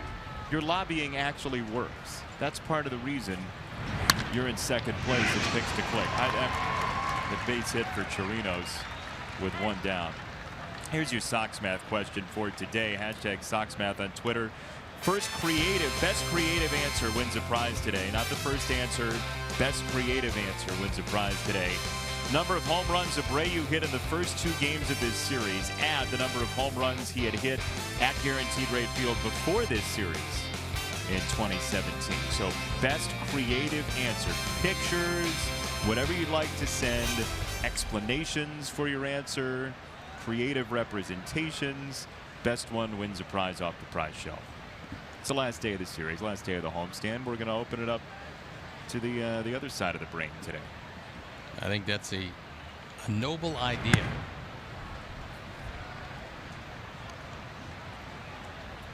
You, the arbiter of noble, after your heinous picks to click lobbying segment. Wondering if the whining was going to go on or we're going to move on to the pick. Yeah, I like that, moving on to the picks to click segment. Ball and no strikes on Cosma, and that one is high into the blue sky. Frazier and Sanchez, and it's Yolmer reaching back for round number 2.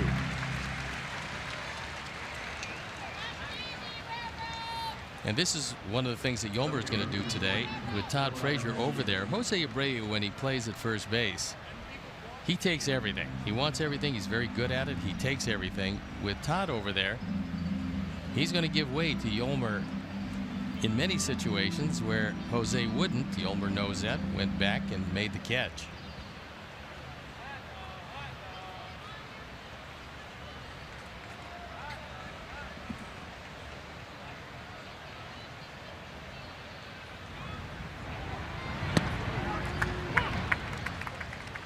You can tell who the people are who are playing Sox Math on mute, by the way, because they just answer with the number rather than some sort of creative solution. They probably feel they're much better off doing it that way. I have to say, occasionally, not often, but occasionally, they might have a point there. All of you, we don't like you anymore. What a day. A shot from deep in right field as we move into fair territory where the hitters would like to hit it and the pitchers would like to see where this shot started from in foul territory.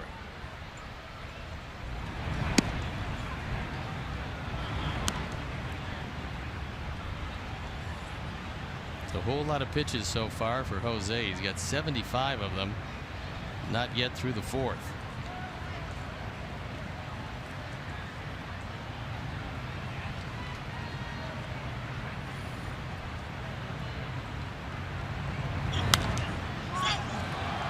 Popped it up back of home. Kevin Smith has no play.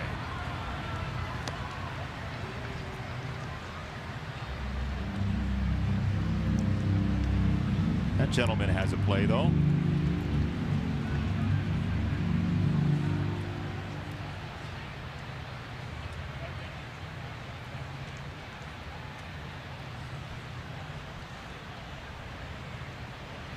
Ball and 2 strikes on DeShields. Chirinos at first. 2 down, top of the 4th.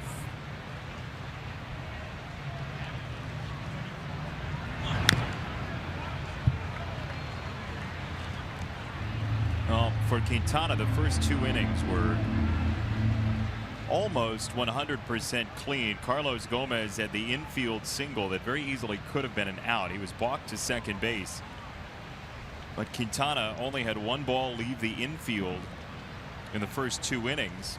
And then in the third, 2 left the infield, but as there goes the runner Chirinos, and the throw into center field.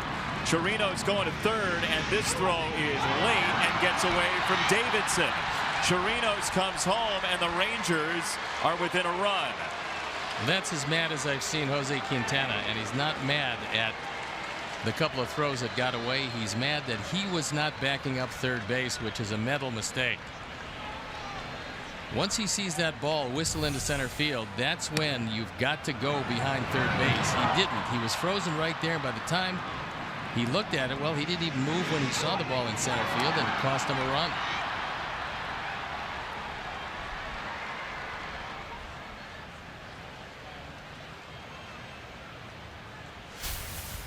So now a 4-3 game.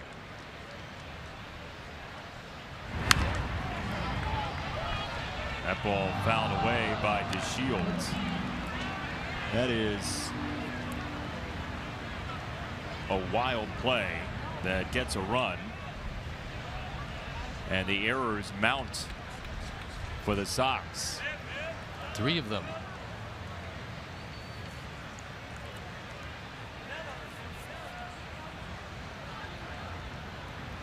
Two and two. Check swing. He went. Strike 3. Inning over. And well, posterity, I guess. Oh boy.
News, subscribe to the White Sox Talk podcast presented by Wintrust. It features Chuck Garfien, Dan Hayes, and more. Available on Apple Podcasts or Google Play.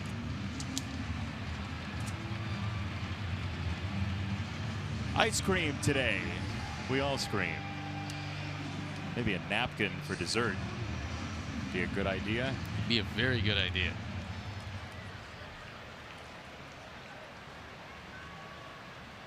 So Kevin Smith leads it off in the home 4th. And this one is fouled away. By the way, the person who got the first correct answer for Sox Math, and we'll show you the answer in a little while. Since we're doing the creative answers today, he tweeted, and this is Ryan M062187. First time I get the answer first for Sox Math, and it's some nonsense where it isn't the first answer. Come on, that's cold. Ooh. How about that? Thanks for playing, Ryan. We may have to send Ryan something anyway. for sending a mean tweet back. There you go. Don't know if it'll be a prize. He will send a ball into his booth. How about it? A completely scrambled up White Sox cube. Very, very handsome, and Yeah. just take you, I don't know, a month, 2 months to get it back once we scramble this. Could very well be that's the prize. There are some baseball players, there's usually one on each team I've found, that are great at Rubik's Cubes, in part because these bus rides are so long in the minors that killing time on the bus, you just pick up the Rubik's Cube and you learn how to do it really fast. You never were one of those guys, evidently. No, I didn't do the Rubik's Cube because As that is strike 3. 1 down. Why is that? a couple of different reasons. Number one, I would never get it right. And number two, that was kind of a way that we had, especially in Double-A, of guys coming to the team and they told the pitcher who was starting the next day, you get to lay down on the back seat, which was ostensibly a very nice thing because you got some rest. Everybody else was sharing seats with people. The bus rides were long. And then you realize that they weren't doing that for your benefit because the seat was right over the motor and right next to the bathroom. And it was a billion degrees that people kept streaming by the entire trip. It was not good. And there was certainly no room to do the Rubik's Cube at that point. Nor were they invented in 1920. So. Well, you did yesterday tell us about 1911 and how wonderful it was back in those days. With the wool uniforms? Yep. 1-2 on Engel. Sox are up 4-3 in a really bizarre game so far. The Sox have 4 errors on the board and still lead by a run. 2 on 1 play, 1 on a reviewed play. Engel checks his swing and does go around. So Ross seemingly has found the breaking stuff. And 2 down in the inning.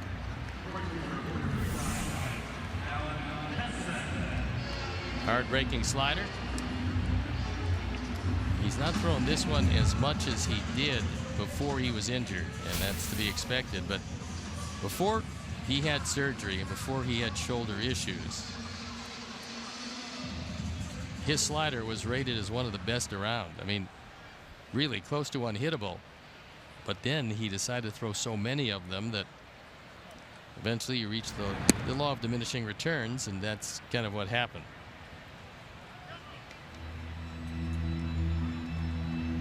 We showed you 42% of the time this year is when he chooses to throw it, but that number is not to where it was previously. It's a good pitch right there. Had some drop on it. 1 ball, 1 strike.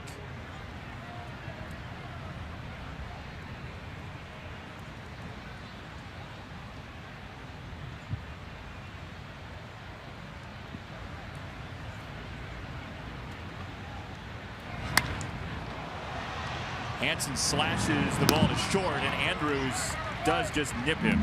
6-3. First 1-2-3 inning for Tyson Ross gives him a little bit more rope in this game and a 4-3 score.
pretty easy today. 2 home runs for Abreu first 2 games, none before that in his home ballpark. So 2's the answer, and Scranton Sox is your winner because he was the first one to tweet this great picture of Nellie Fox.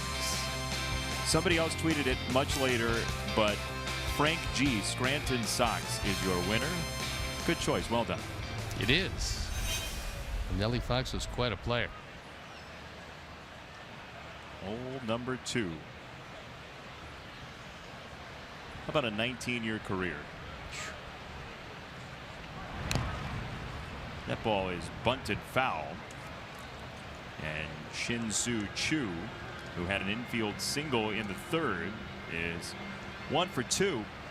This game has been zany, to say the least. 4-3. It certainly has been unique. Jose would love to have a very quick 1-2-3 if possible inning. That ship has sailed. Yeah, the SS 1-2-3 has left the port as Chu singles to right. Donate $25 or more to White Sox charities to get a set of note cards that highlight over a century of special moments in White Sox history. Visit whitesox.com/SoxServe to donate. What a week it's been. Sox Serve Week. Christine O'Reilly, her whole group. Sarah Martin's been up here with some guests. And a truly remarkable week for the White Sox. Every year, 2 years, I've gotten to see it close up. And I know you've been here longer than that watching it go on. But the smiles on faces and the grant recipients and everybody buying in is truly impressive as this ball ends up in left field. And Elvis Andrus is now the lead run at first base.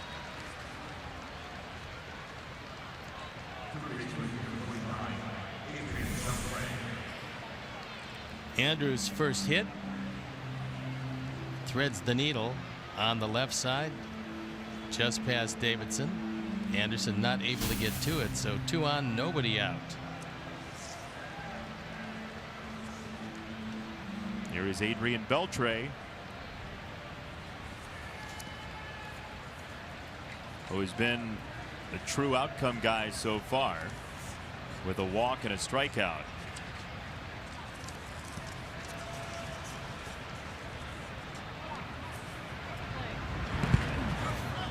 Beltre says don't go after doing a little hopscotch. Ball 1. Adrian Beltre, 450 career home runs. And knocking at the door on 3,000 hits. Been a remarkable career for a guy who is perennially among the best defenders at third base.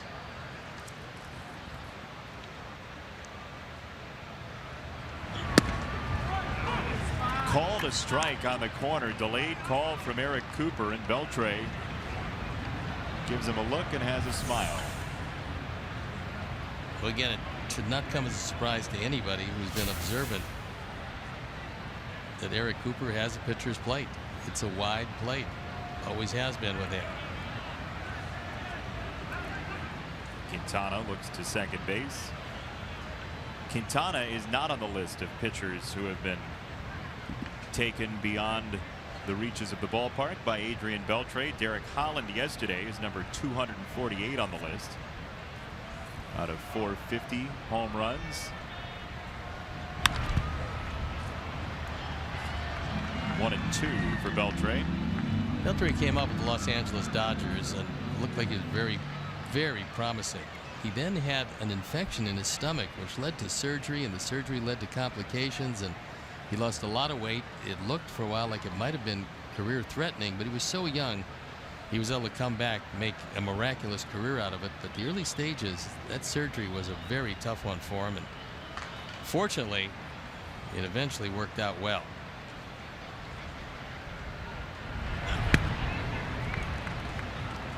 Always conscientious of the base runners, waving off Chu again to make sure that he knows not to leave for third.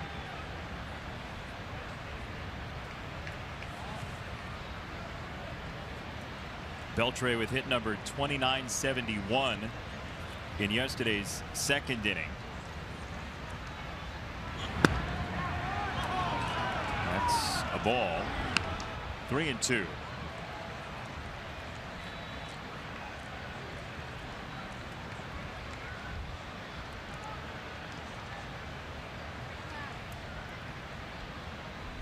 Three runs against Quintana so far. Only one has been earned, with 4 errors on the board, and that is going to load the bases.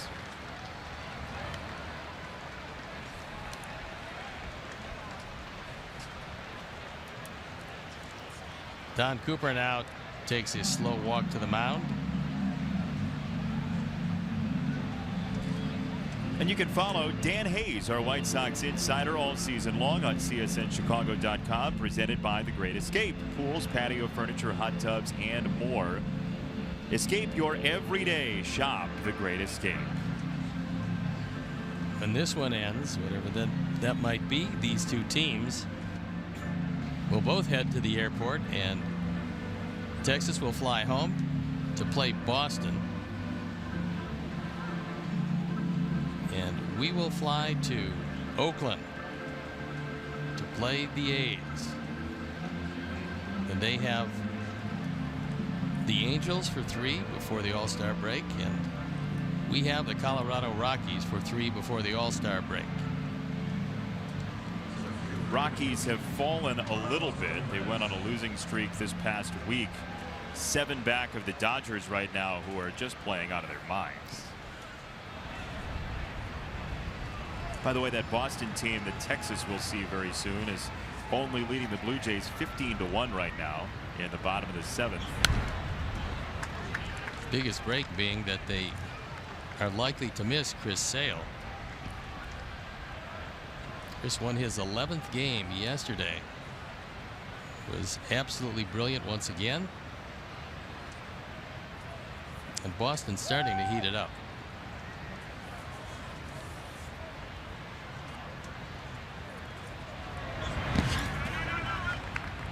Ball and a strike on Carlos Gomez. Bases loaded, nobody out. Don't forget as well tonight, the All-Star teams are going to be announced 6 Central Time. ESPN has that coverage, and we'll see if Avi Garcia, Jose Abreu, or any other Sox or All-Stars this year. Sox bullpen starts to stir, and it looks like it's starting to loosen.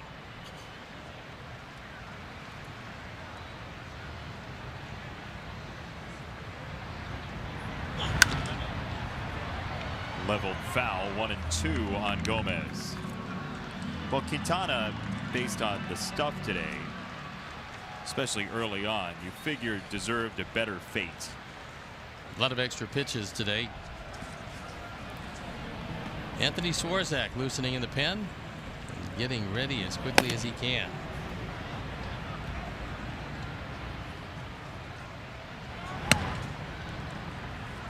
Up high, 2-2 on Gomez. So Chu at third, Andrews at second, Beltre at first. Gomez strikes out a lot. Be a great time for one. He is yet to fan today.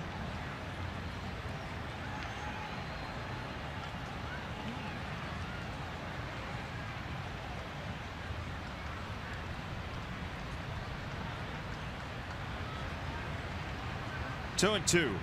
He's got 71 strikeouts and still has that number, and 2 balls, 2 strikes with the foul. 71 in less than 200 at bats. That pencils out to an enormous amount of strikeouts. Assuming you're going to get 600 at bats.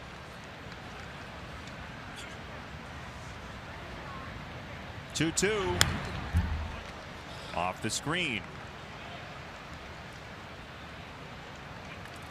Quintana feeling around for that put-away pitch on Gomez, because Napoli on deck is certainly a double play candidate.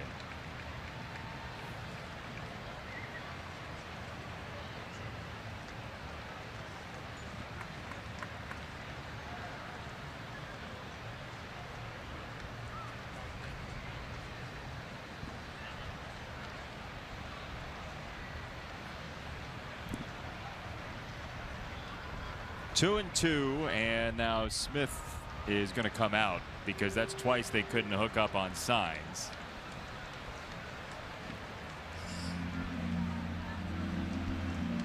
Remember the other day we were talking about the story they had on Fangraphs about catchers' meetings with pitchers on the mound, and sometimes you just have to go out there and say, I think you should throw. No, I'm not throwing that fastball.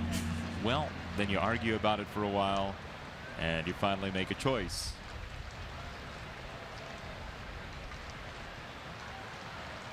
Two balls, two strikes. Pitch number 7 to Gomez. Strikes him out. One down.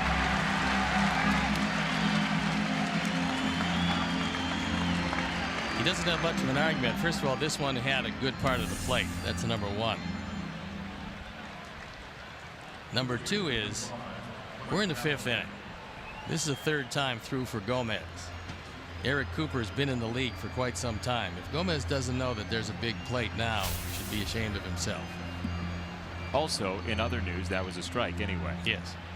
So 1 down, and Mike Napoli coming up. He hit the home run in the 4th inning on a 3-2 pitch, and this ball was crushed. But watch the play to take away from the other fan that ball over the top. He used his cap, and he did it very well.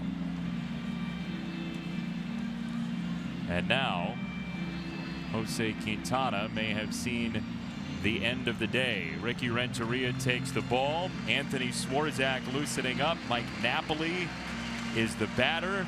Swarzak's charge is to get a ground ball and keep this 4-3 lead in the 5th.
Sunday, July 30th, 1:10 p.m. for his 15,000 fans. Get a White Sox water bottle presented by the Village of Bedford Park. Bring your business home to Bedford Park and win big. Visit whitesox.com to get your tickets today. Our Hyundai call to the pen is a man who's getting better and better after just a brief lull, and that was Anthony Swarzak, who started off red hot, hit one little rough patch, but now thrown it very well.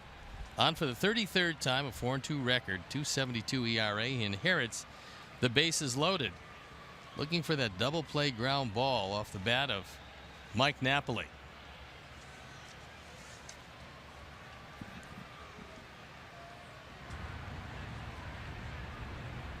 Will he provide it?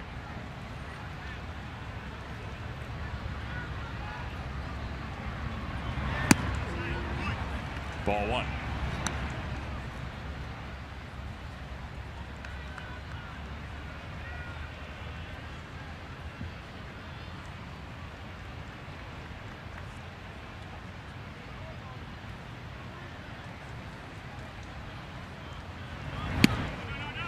Napoli takes a strike. 1 ball and 1 strike, and Jose Quintana getting a word from his manager after an outing that really wasn't much his fault in terms of its duration. Well, I think that's one of the things Ricky's telling him. Look, I know you're frustrated. You're not able to get yourself out of this particular jam. You're not able to go 5 innings. You can't qualify for the win. He probably didn't mention a few of those things, but he did say that this one might not have been entirely of your own making. We'll get them next time.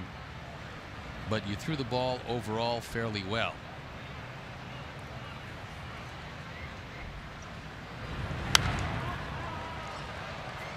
Napoli fouls it off. 1 ball and 2 strikes. And now Anthony would love to just go after that strikeout. Not many times you intentionally go after a strikeout, but with a guy that has fanned 87 times this year in 67 games, you can get him. And there it is, strike 3. Napoli wiped away by Swarzak. 2 down.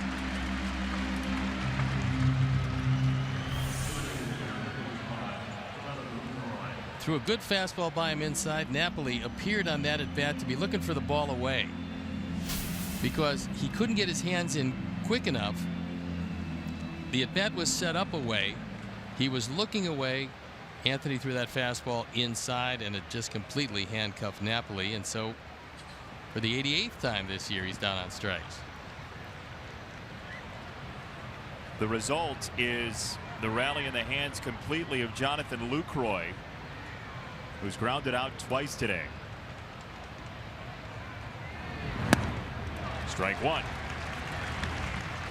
That was undoubtedly the way Napoli swung at the strikeout pitch. He was looking for that pitch. Lucroy wasn't, and Lucroy swung through a well pinpointed slider away.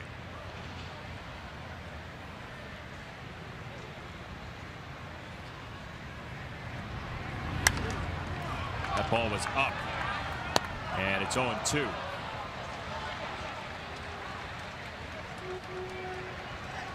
Chu at third, Andrews at second, Beltre at first. 2 singles and a walk in the inning. And now Smith with a word for Swarzak. Unlike Napoli, Lucroy doesn't strike out a lot. This is probably the toughest guy on their team to record strike 3. He's fanned 24 times and 226 at bats. In this day and age of baseball, that is a rarity.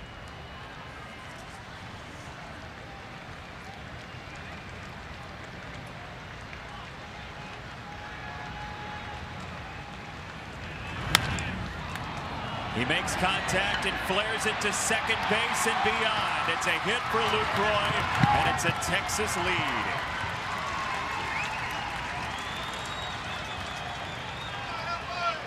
On 2 strikes, he plunks a ball into short right field, and Texas has a 5-4 advantage.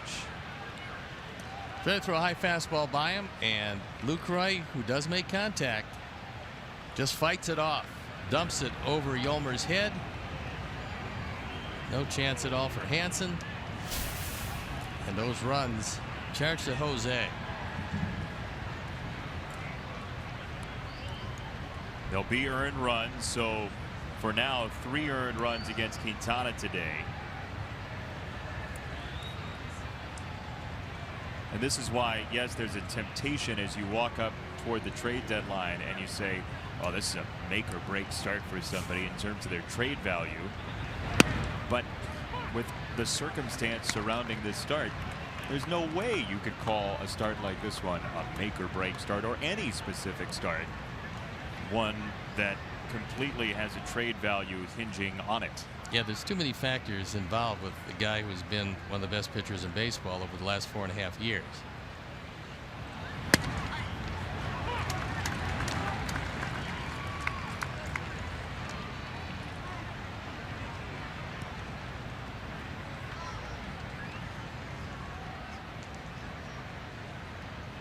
There's Quintana, 4 1/3, 5 hits, 2 walks, 5 strikeouts, and the runs yet to be decided.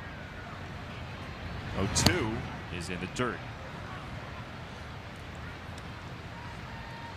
So Robinson Chirinos, who just had his first stolen base in 301 trips to the base path last inning. It's the third most by an active player before his stolen base.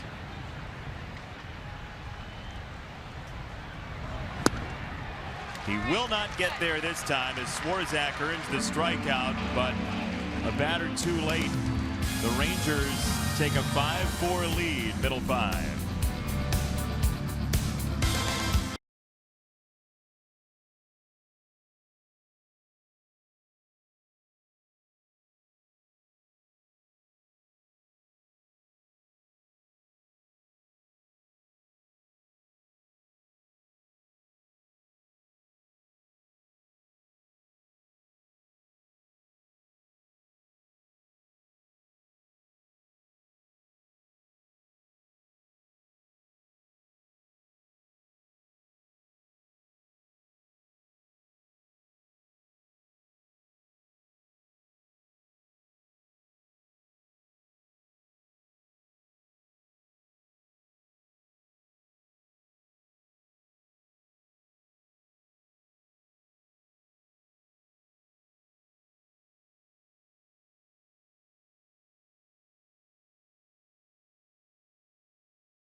Balls come into the booth. Chuck, thank you. We look forward to Subaru postgame live and hope the Sox can make a comeback here.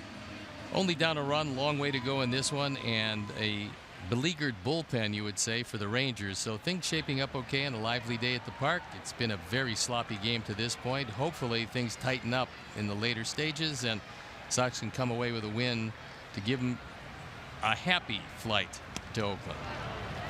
One way or the other, it will be a lengthy flight. Sox hit the West Coast for 6.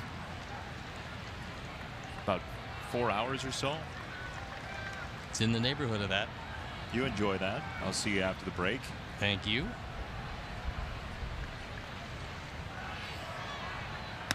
Melky takes high, and so Tyson Ross gets a visit from his catcher Chirinos, who is so excited about that first stolen base he just wants to use his legs a little more. I would think this would be a tough inning for Ross. He's going through the lineup for the 3rd time. It's the heart of the order. Everything sets up for the Sox to, at the very least, tie at this inning. And the bullpen up and going.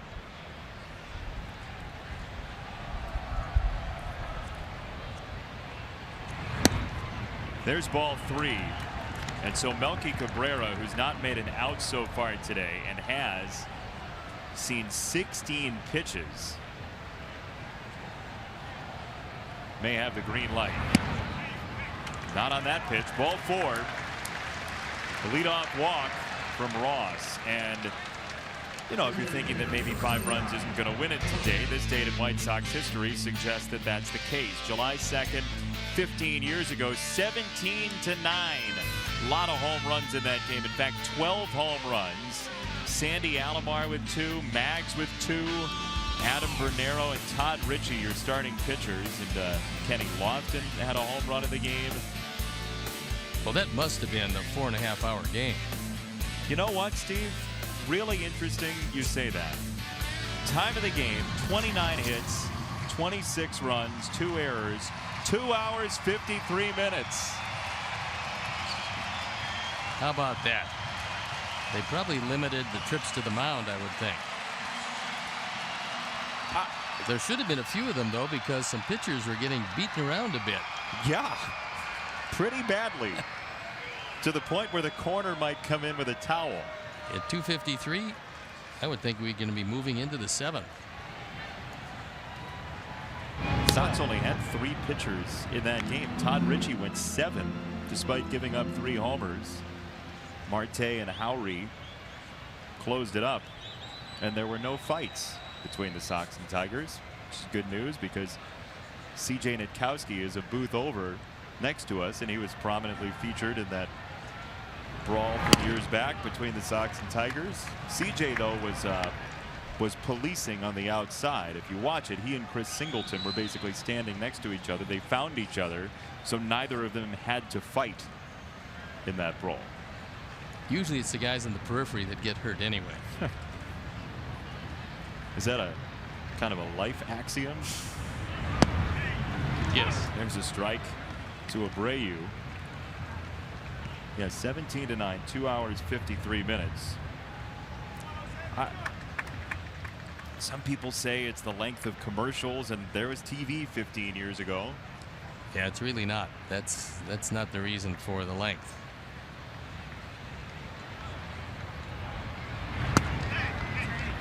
The more we watch this season, the more you kind of get the feeling that Rob Manfred was right in terms of just the non-action spots in the game, the pausing, the moments in between pitches getting longer. Not that they can't exist, but they are getting longer as years go by.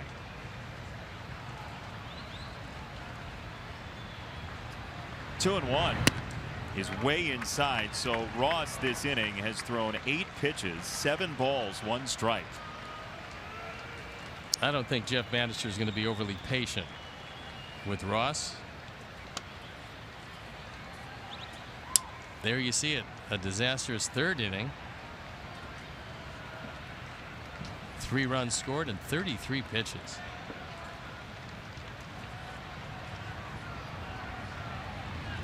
Three-one.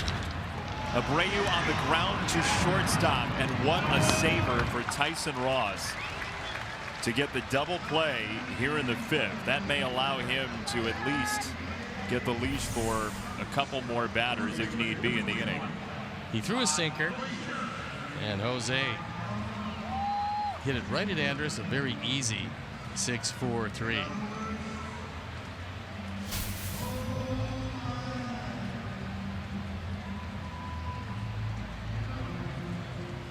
Two down for Todd Frazier.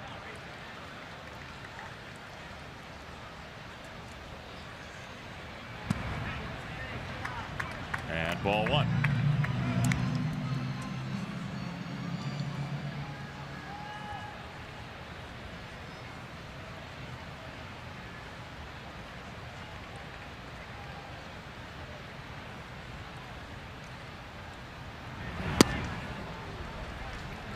Good breaking ball from Ross. 1-1.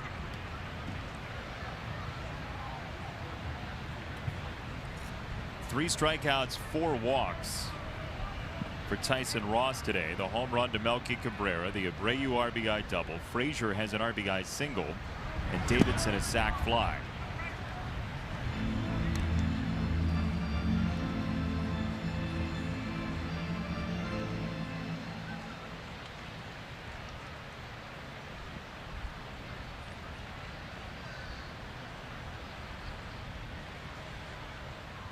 Two and one from Tyson Ross.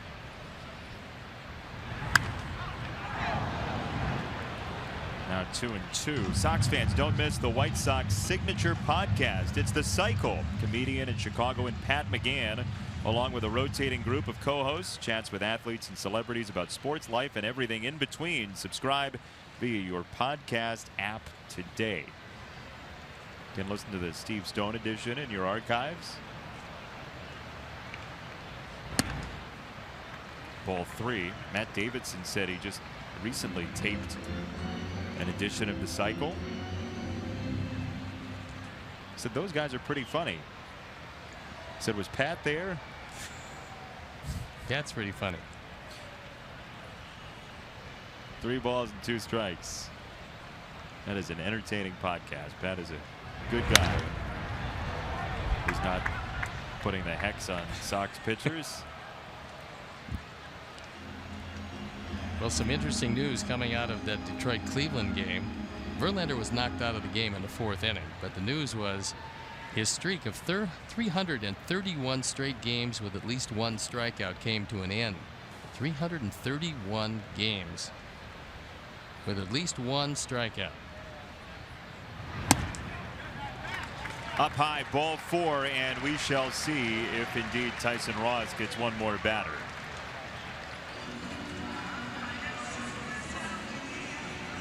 He will that, you would assume. But everybody now meeting at the mound.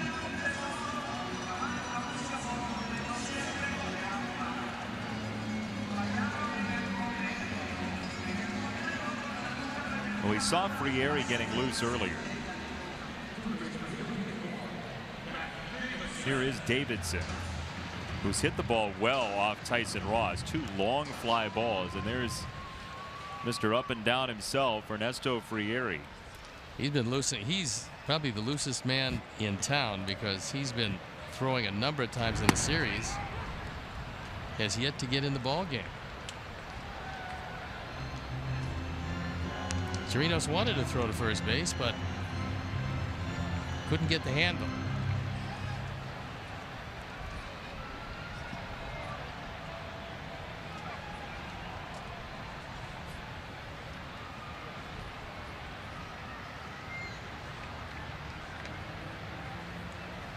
Oh, 1 upstairs.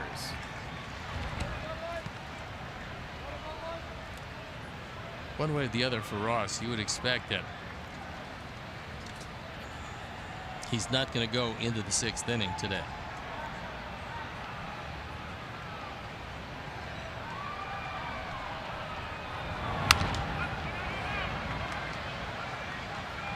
So 1 and 2 on Davidson. Ross didn't walk anybody in the first 2 innings. He did hit Kevin Smith. Then 3 walks in the 3rd. That 3-run inning for the Sox. 1, 2, 3, 4th. Now 2 walks in the 5th. A double play to soothe the situation. Davidson to right field. Chu is back on it. 3 long fly balls today for Matt Davidson. 1 RBI. But none have left. 5-4 Rangers after 5.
Episode of Chicago's favorite sports trivia show. It's Beer Money, presented by Coors Light, where fans' sports knowledge is put to the test to take home cash. That's tonight at 7 right here on CSN. Did I see Chuck Garfien was out in the parking lot at a Sox game on Burley Day, I think, doing an episode of Beer Money. I think I saw that. You have good vision? Well, it's difficult to see the parking lot from in the stadium. Yeah. But every now and then, I can. Oh, good. X-ray vision, yeah. Thank you for asking. Well, we'll see the addition of that sometime. What a great promo. Join us sometime. Send your DVR. Sanchez at second has out number 1 here in the 6th. Time now for America's fastest growing sensation, where we quiz Steve Stone about his own career. Your first start against Texas was July 2, 1973. This day in Steve Stone history. Which Ranger got the first hit? Well, trying to think back to July 2nd, 1973 certainly is a task, but I do have a 33% chance. I'll say Rico Carty hit everybody, and yesterday was not the middle answer, but I will say Rico Carty anyway, because he was a good hitter and because I have already forgotten who was in the third position. Jeff Burroughs. Oh, I remember him. Yeah, I'll just say Rico Carty anyway. Of the 3, who would you most like to face? You. What? I had a pretty good wiffle ball changeup. Oh. Could yes. really dance on a windy day. But the thing is, I would be facing you as a hitter, not a pitcher. Oh, no, we can flip it. Well, you didn't mention that. I wasn't great batting. Fair. But the wiffle ball changeup was my pitch. There's a fastball for strike 3. DeShields is taken care of. 2 down, and here is your Sticks and Stone answer. Is it Rico Carty? It is. There you go. Terrific hitter. And now that the entire staff, the 55 people who work on this on a daily basis, have abandoned the middle name, it's now down to 50% on the guessing scale. So that was what that crew was here for, to make Sticks and Stone. All 55 of them. I thought they were producing a television show. Well, they were doing that too, but that's a small part of what they do. So the camera up here is actually for Sticks and Stone only. It's not to follow the path of the ball in the outfield. No, by the way, just a big thanks to the entire crew in this homestand. These games were inordinately long all the way through. Rain delays, a number of other things, just very long games, and these guys got here, and they do all the time, very early, worked awfully hard to put everything together, and we certainly thank them. They try to make us look as good as possible and make us sound as good as possible. Sometimes they're actually successful at that, but the guys work hard, and nice to acknowledge them every now and then for what they do. That's everybody in the truck and everybody who's on camera and takes care of audio and every other aspect of a television broadcast. And there's so much work to be done before we ever put these headsets on and try to describe to you folks out there what's going on. These guys are the unsung heroes of each and every one of these broadcasts. They do an outstanding job as that ball is into center field for out number 3. You just said audio because you want another boom. Boom! No, we haven't done that. There's the crew. They're going to queue up, I think on red, a farm report after this, presented by Ozinga. They're doing the wave. That's great, the wave.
work. Roll red, guys. Roll red. Okay, thanks. It's our White Sox Farm Report presented by Ozinga. They're prima donnas now. I got to roll the machines. Nicky Delmonico is your White Sox Farm Report presented by Ozinga. 276 average, 11 homers, and 39 knocked in, slugging .459. He's now a AAA All-Star. Yohan Moncada is going to be in the Futures game, and Delmonico takes his spot. You can cap it, guys. Is that how you do that? You do it that way approximately. We got a new pitcher in the ball game, and it is Ernesto Frieri. He throws ball number 1. Frieri in for Tyson Ross, who went 5 innings. On for the 5th time is ERA .360. A few more walks than he would like. 4 and 5 innings, and left-handers have killed him. So go Yolmer. Just a 1-run game. Plenty of time to come back. Bottom of the 6th.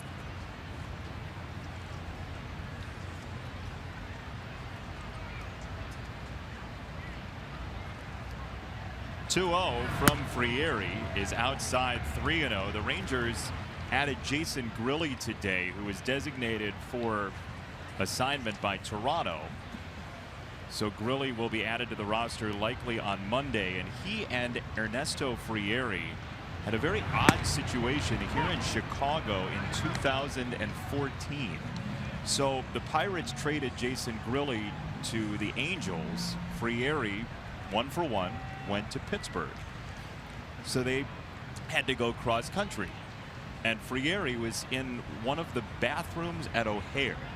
He went in to wash his face. It had been a long day.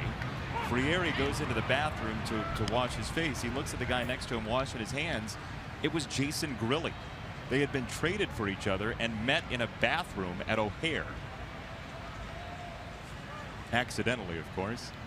I was going to say, that's nice and all. An amazing coincidence, however. To first base, and Napoli for out number 1. Now they're playing on the same team as of tomorrow.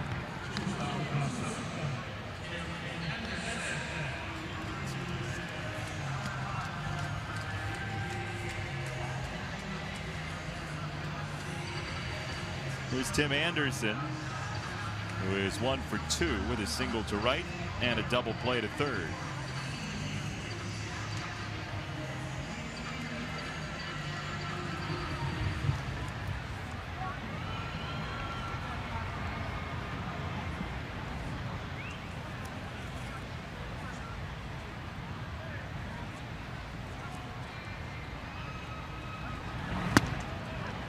Good life on the fastball, and 95 from Frieri. There is Tommy Kahnle loosening up.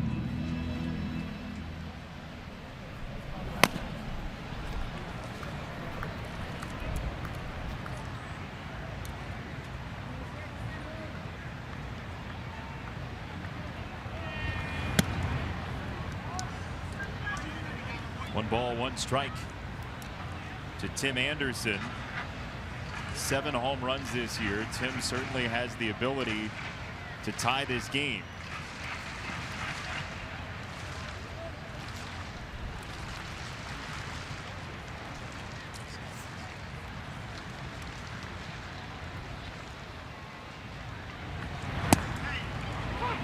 It's a dart at 95 to the corner, 1-2. I know the Rangers have had some bullpen trouble this year in terms of blown saves, but that is a feisty fastball. I think every team has fire in the bullpen. Some of them just locate a little bit better than others, and Tim is down on strikes. 2 down here in the 6th. Come celebrate Christmas in July. It's Friday, July 28th, when the Sox take on the Cleveland Indians, 7:10 p.m. Be sure to stay for post-game fireworks presented by Athletico Physical Therapy. Athletico Physical Therapy, better for everybody. Purchase tickets today by visiting whitesox.com or calling 866-SOX-GAME.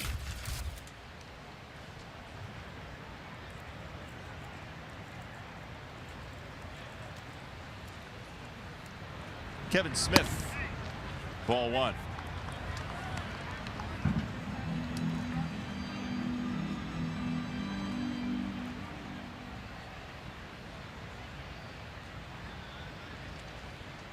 Only one 1-2-3 inning for Tyson Ross in his 5 today. And a rare breaking ball from Ernesto Frieri. Frieri and Jose Quintana were teammates on the Colombian national team in this year's World Baseball Classic. He actually took off a full season 2016. He was wildly inconsistent. Took off a year to work on his mechanics.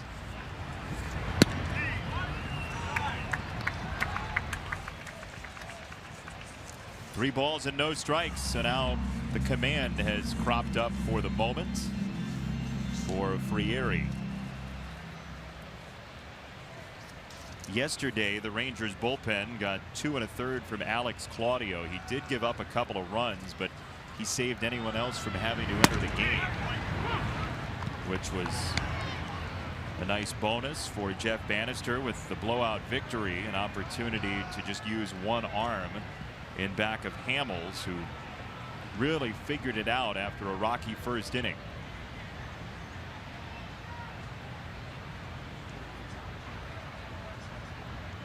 Three and one. That is called a strike. 3-2 on Smith. We've said it all day.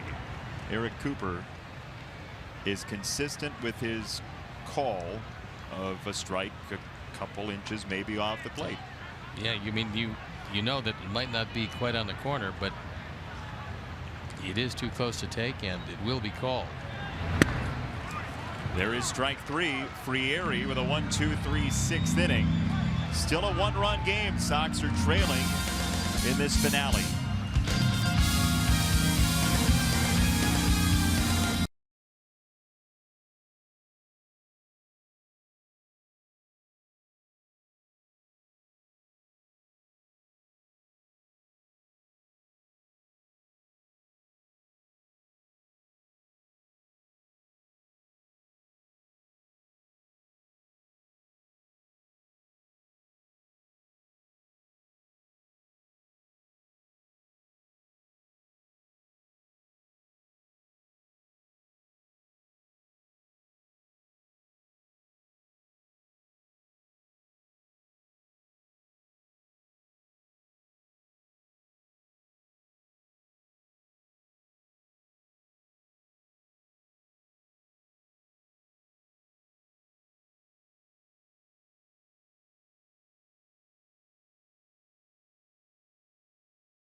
Sale fan cam, bring the fun home.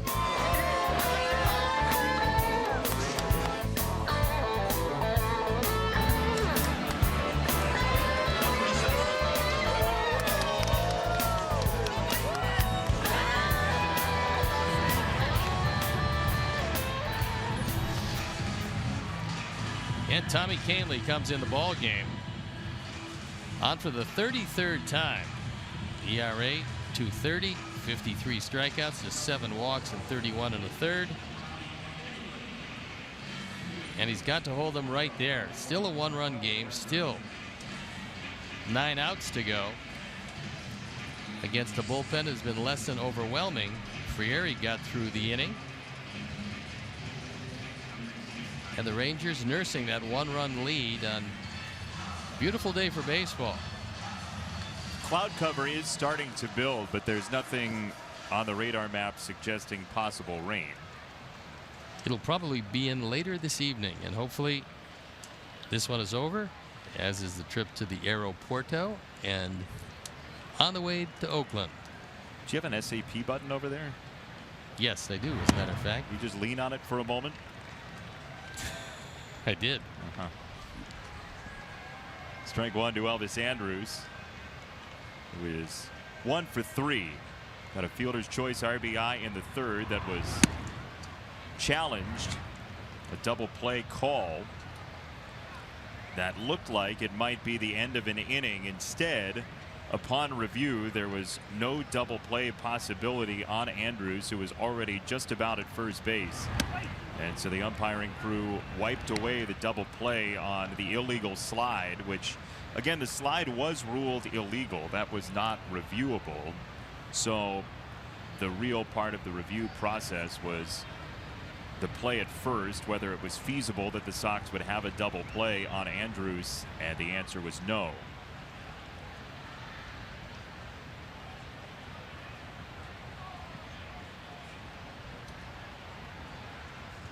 Should say that the slide was not under review. It was the play at first that was the review. Pop-up foul, and 2-2 on Andrews.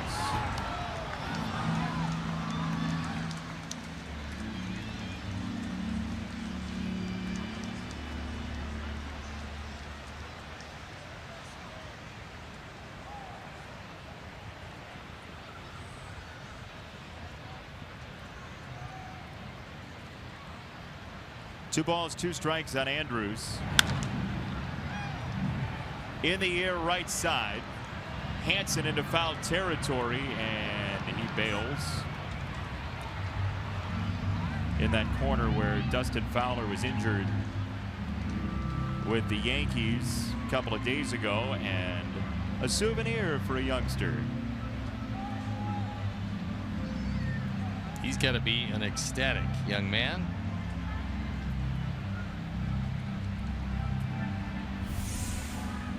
Let's take a look. We'll take a look, see how this played out.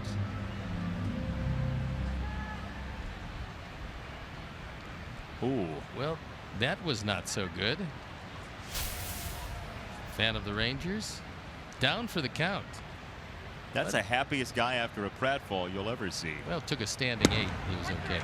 Strike three. Tommy Kahnle greets Elvis Andrews with a reverse K. One down. As we go around Major League Baseball, it's fortunate that Hansen and Sanchez weren't terribly hungry considering what's going on around the MLB. Orlando Arcia from the Brewers into foul territory, and he decides that he's going to take some of that guy's ice cream. Well, it's a good thing because it's a very warm day, and that fan, a very surprised fan,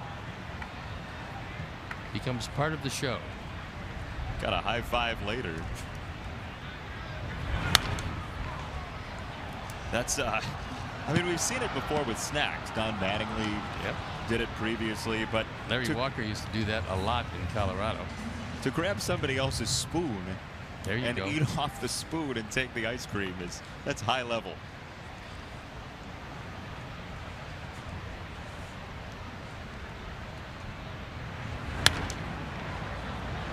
Foul ball from Beltre, who still has yet to put a ball in play today. A strikeout and 2 walks for the 38-year-old Adrian Beltre.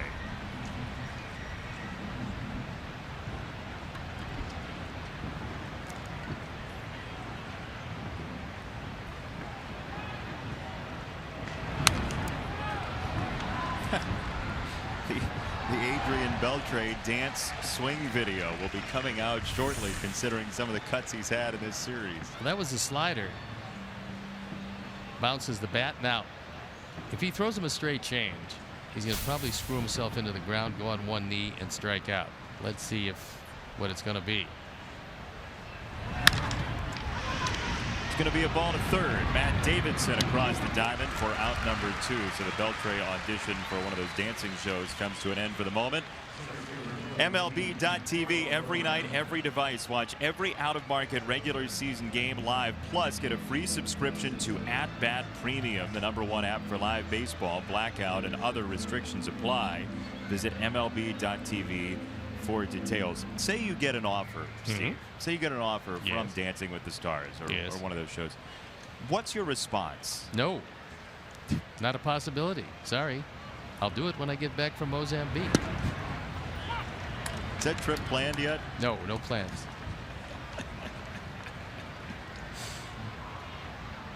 0-1 on Gomez. You wouldn't do that? Well, normally I would. But this being the summer and all. Call Steven Winter. Seriously, though, Beltre, some of the moves he's put on. That's a good look, by the way. There's a young man who is just finding out the joys of nachos and what to do with them, and that's really not it. But he will figure out later on when you put on a fork, that part of it is not great, but it's okay. But unless you have some sort of glue to keep it there, it's probably going to fall off, young man. It might even fall off again. Nope. He was able to corral it. And the crowd goes wild.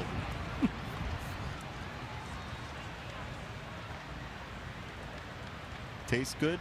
Worth it? Sister's trying to figure out exactly what a straw does. Oh, he put it back. You don't want to share with that. Yeah, the straw is difficult too, isn't it? It is.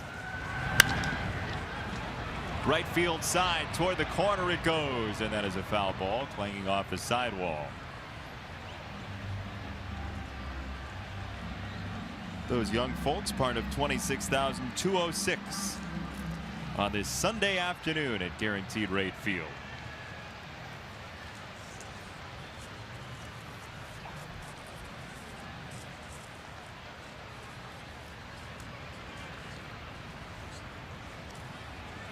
Tommy Kahnle.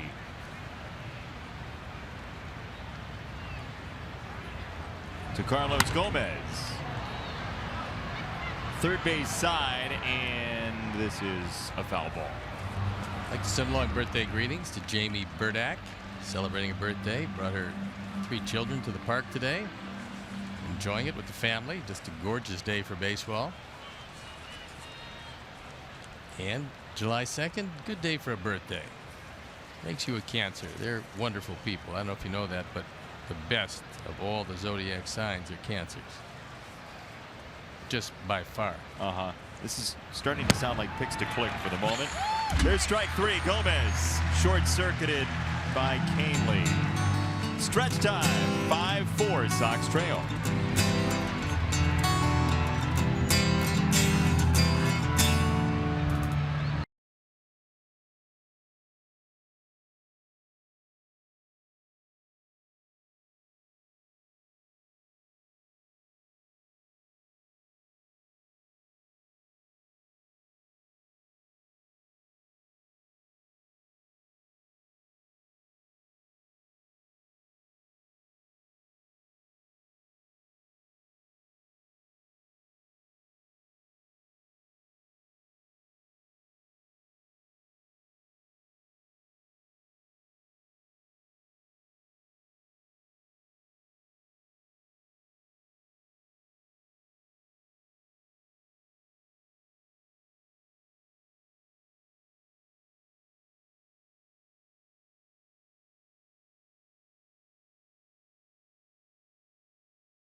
Game report, and before the game, Ricky Renteria talked about Tim Anderson's and Matt Davidson's struggles at the plate as of late. He said it's probably the first time in their careers where they felt at a sink. For them, 1 or 2 days is a long time, let alone a week. He said it's actually a sign of respect that other clubs are starting to pitch them differently. Now it's up to them to make adjustments. At the end of the day, they're the ones that get in the box. They have to control their approaches and emotions. Now it's all about mastering the game within the game. Jason, Steve, let's go back up to you. Sierra, thank you, and an opportunity for the Sox here to go against the guy who was the closer just a couple of days ago for Texas. It appears, unless this is going to be a really long stint to close it, that Matt Bush has become a setup man. And after he blew the save in the opener of the series, he does have 10 of them this year, but this is not going to wind up in a save unless he wants to go a long way. On for the 31st time, he's 2-4, his ERA up over 4. He's a hard-throwing right-hander. He hit triple digits trying to close out that Friday night game, but it didn't work out very well for him. So Adam Engel will lead it off, and I want to correct something I was talking about before. I just got the official word from Major League Baseball on that replay review on the double play. And the official word is that Sanchez was attempting a double play, but the slide was legal. That is what has come down recently from the replay office. So that officially was called a legal slide and an attempted double play, which is very interesting because Andrews was basically on the back. It was pretty, well, kind of interesting because I didn't know that you were still allowed to essentially leg whip a man trying to make the pivot. Now, he was in the neighborhood of going to the bag, but he swung out his lead leg and made contact on both of Yolmer's legs. So didn't know that was legal these days.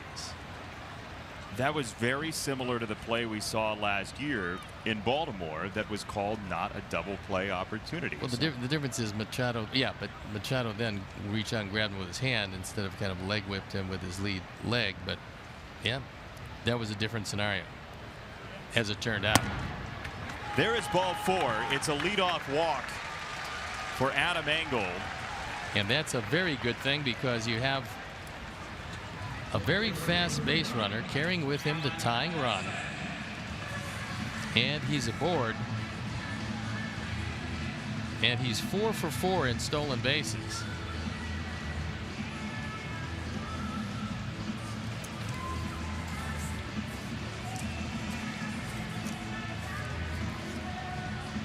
Hansen's the batter.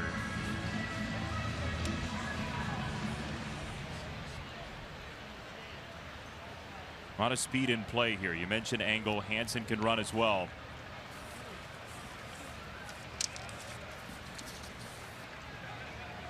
And let's see how the Sox play it. I mean, with Engel's speed at first, you don't necessarily have to say we're going to bunt him over. There are ways to get him over without the bunt. Well, we've seen Chirinos throw one ball to second base. He threw it into center field.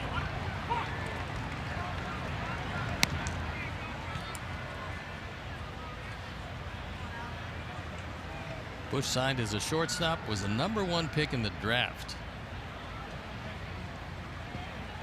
That was back in June of '04.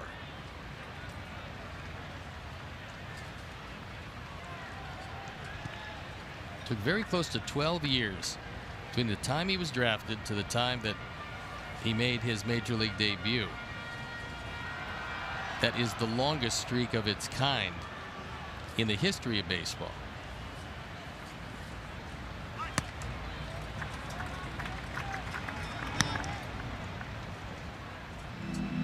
Nick Capra taking a look in the dugout to find out exactly what Rick Renteria wants. And then he shows it visually to Alan Hansen.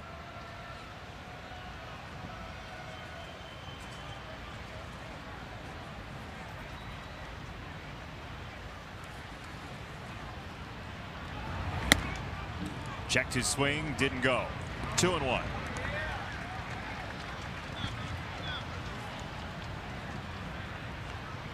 Rangers took the lead in the 5th inning on a 2-run single with 2 strikes and 2 out for Jonathan Lucroy.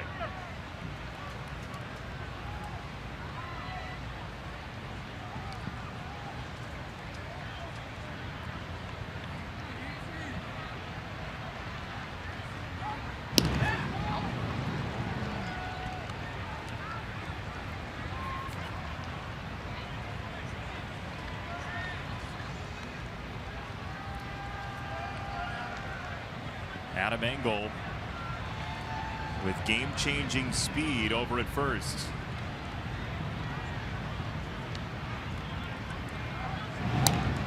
Bush knows that. The question is, who now is anointed the closer for the Texas Rangers?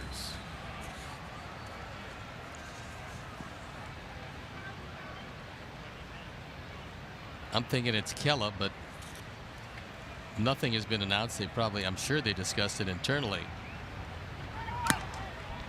There goes Engel. Throw to second is in time. He's out.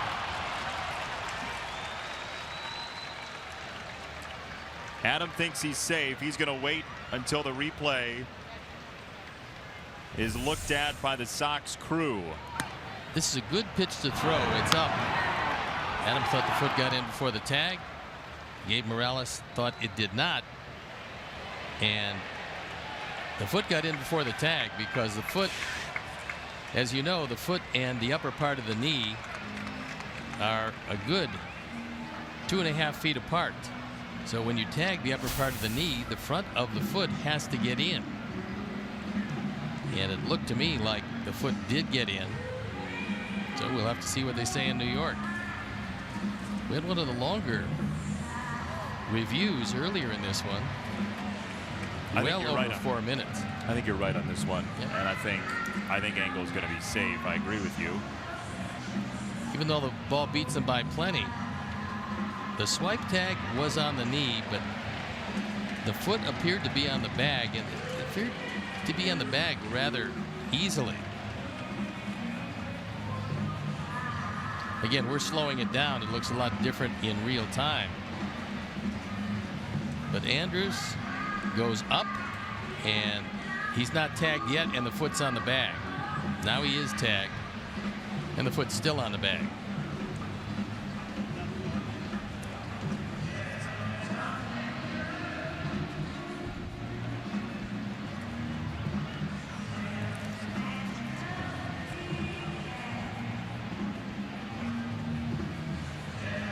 Well, it's either caught stealing, 1 out, nobody on, or stolen base, runner at second, nobody out in a 1-run game. This is a huge review. It is that, and the question will be again definitive proof. And I don't think there's any way Engel came off the bag either. He anchored himself.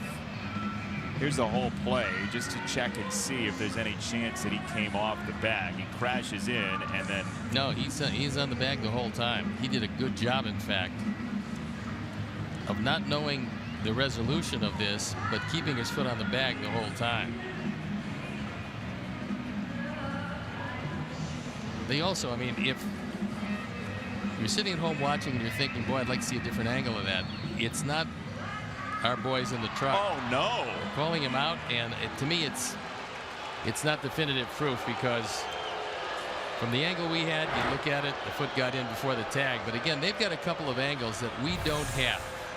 Yeah.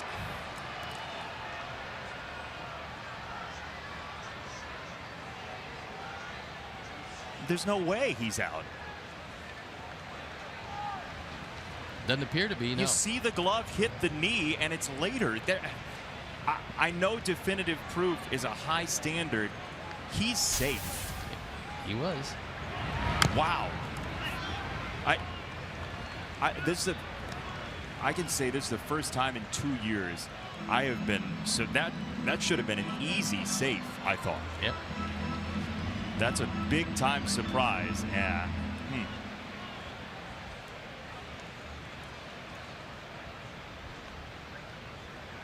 Big call.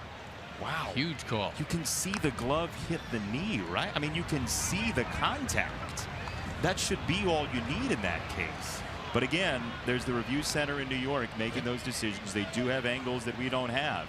But two very strange calls in this game. Well, their angle called him out. Oh. Sorry, it was kind of hanging there like a piñata. Yeah, it's candy spilling all over the place. 2 balls and 2 strikes on Hansen.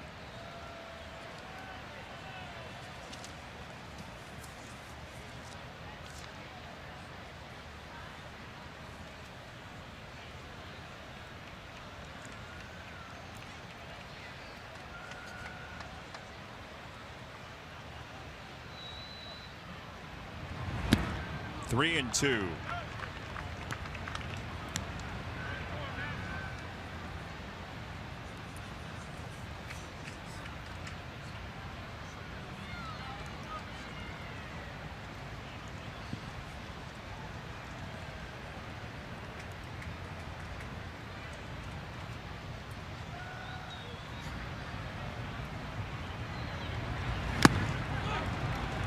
Strike 3, 2 down.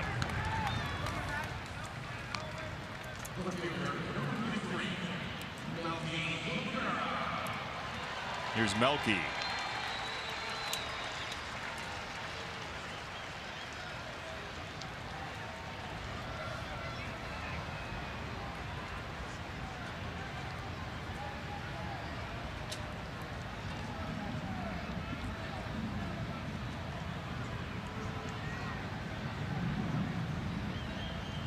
Sox trailing 5-4 as Melky takes a ball outside.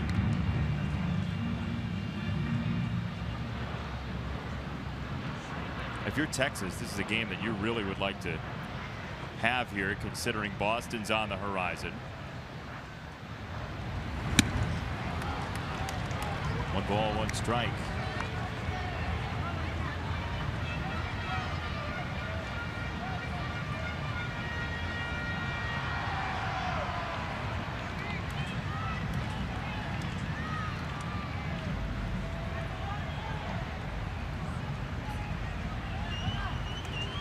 Time called at the plate by Melky. So Cabrera, then, if he gets on Abreu.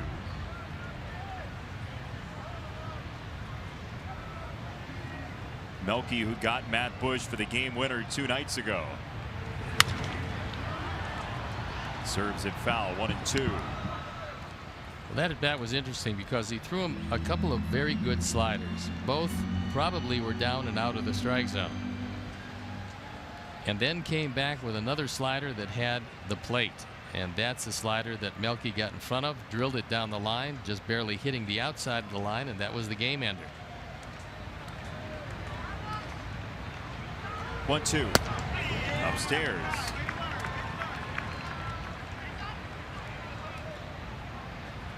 That's the 21st pitch Melky Cabrera has seen in 4 trips to the plate today.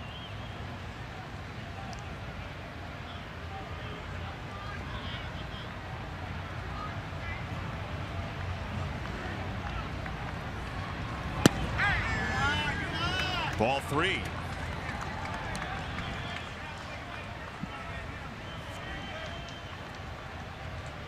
Melky thinking about that 3rd walk, and this one is awfully close.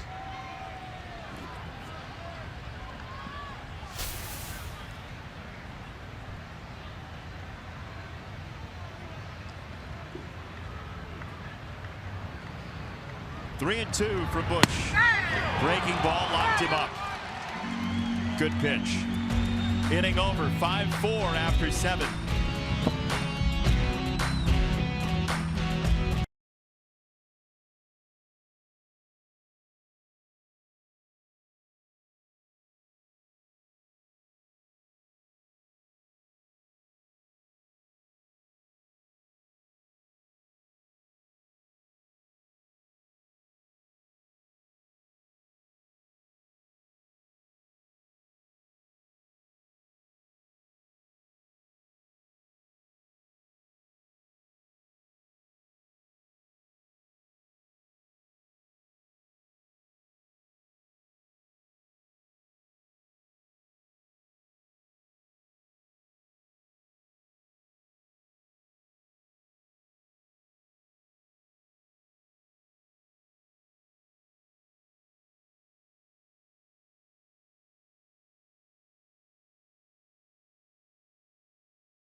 eClickLending.com. eClick is located in Chicagoland and is rated A+ by the Better Business Bureau. eClick Lending. Boom! Your mortgage just happened. How about that? Sounds like mortgage. The amount of time we've spent today talking about reviews and some calls that are, I mean, they're close calls. They're very close calls that we've discussed. I think once again speaks to the major point at hand, which is let the umpires have a microphone and announce what they saw. I think some of the confusion for fans is that all of us are having to take a little bit of a guess. Yes, we get information after the fact.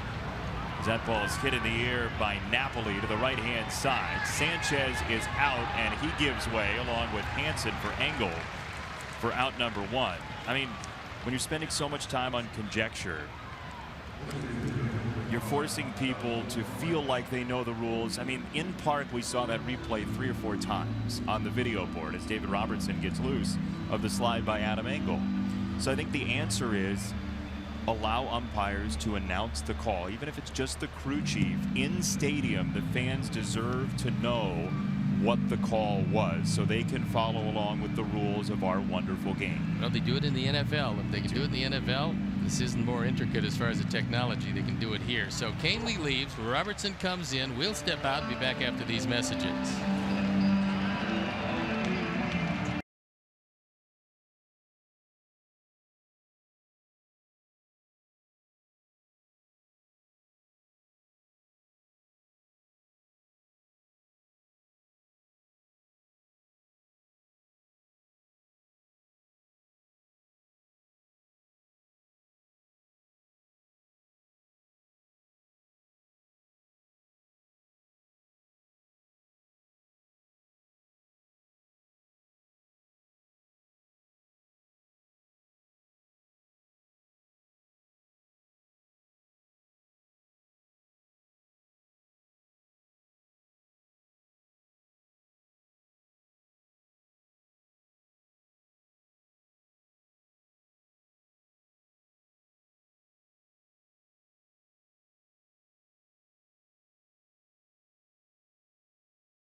Field and is accessible from all levels of Guaranteed Rate Field. The space features batting and pitching cages, base running areas, and skill instruction from Chicago White Sox Training Academy coaches. While there, check out the latest Xfinity technology, including the X1 platform. X1 by Xfinity. It'll change the way you experience TV. Our Hyundai call to the pen is David Robertson, who comes on in a non-save situation. It's 3-2, the ERA, a fine 3.18 with those 42 strikeouts and 28 in the third. The curveball's been outstanding. Batting average against 176 is excellent, especially for a closer. He will face Jonathan Lucroy first, then Robinson Chirinos. And ball number 1 from Robertson, who we last saw a couple of days ago in the finale against the Yankees. He got his 12th save in a 1-inning, 1-hit, 1-strikeout appearance. It was Aaron Judge, the final batter of the game. Judge was scheduled to not bat in that inning, but Brett Gardner singled to allow Judge to come up. After setting him up with fastballs, he put him away with a curveball. He had missed earlier with a couple of curveballs that might have been, had they been strikes, might have been the end of the at-bat. Then finally got him on a biter in the dirt. 2-1. half swing grounder foul. 2-2, and Lucroy with 2 strikes is the reason the Rangers have the lead. He had the bases loaded with 2 out and an 0-2 count, and he just shipped a ball to right field over Sanchez prior to Hansen. It dropped in and scored both Chu and Andrews to give Texas the lead as it currently stands. One of the tougher guys around to strike out, and it really paid some dividends as he battled in the at-bat. Just got enough on it. In the air, right field. Hansen for the second out. Upcoming schedule for the Sox is all on the road. 3 in Oakland, an off day, and 3 at Coors Field leading to the All-Star break. And don't forget, the All-Star rosters are announced tonight at 6 o'clock. Sox are hopeful for Avi and Jose and maybe some others.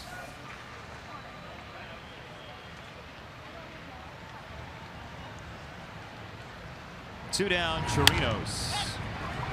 Up the ladder, foul territory. Kevin Smith can't make the play.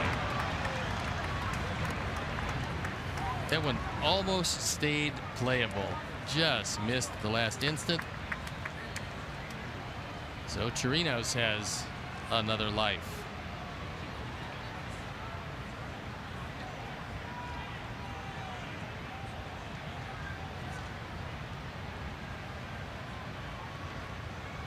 Robinson Chirinos, whose single in the 4th inning gave him his first non-extra base hit in his last 10 hits.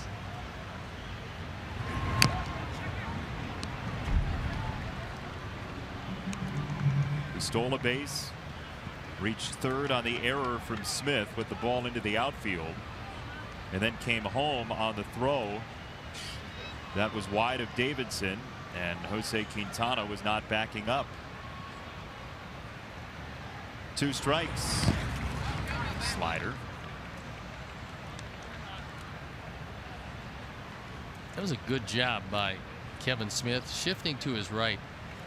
With nobody on, you're pretty much doing this for practice, so you get into good habits. You try to block every low pitch you can, because when it is essential to do it, you want to know how you did it. 2-seamer fouled off. Still 1-2.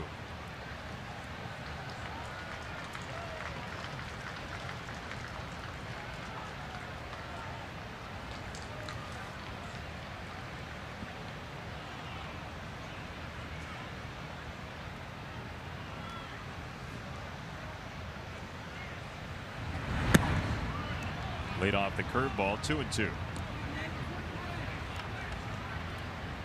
Sox in the 8th with Abreu, Frazier, and Davidson, who have been productive today, each with an RBI in the 3rd. The Ranger bullpen continues to work. Breaking ball for strike 3. And a 1-2-3 inning for the combo of Robertson and Canely.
We hope to have a Sox comeback for you to talk about in our post-game report today. It's been a wild game. Bunch of errors, couple of replay reviews that have been up in the air, and still a chance to come back. After all this time and so many hitters and so many guys going to the mound, just one little looping single is the difference in this game, but that's how it works normally. And unfortunately, it has not been the most artistic game, but it can be wildly entertaining if the Sox can come back.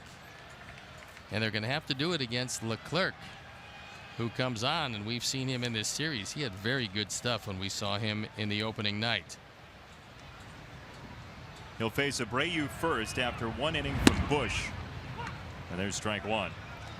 We saw Leclerc for an inning and a third of perfect baseball with a strikeout.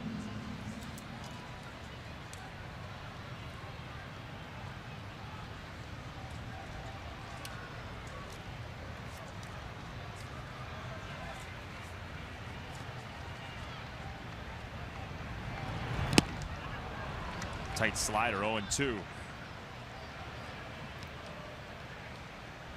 On for the 23rd time, the ERA of fine 2.74, a 1-1 record. But 37 strikeouts in 23 innings would lead you to believe what we saw with his stuff the opening night of this series. It's very good. Short, quick slider. Jose's not going to see a fastball here. Popped it up. Chirinos steadies for out number one.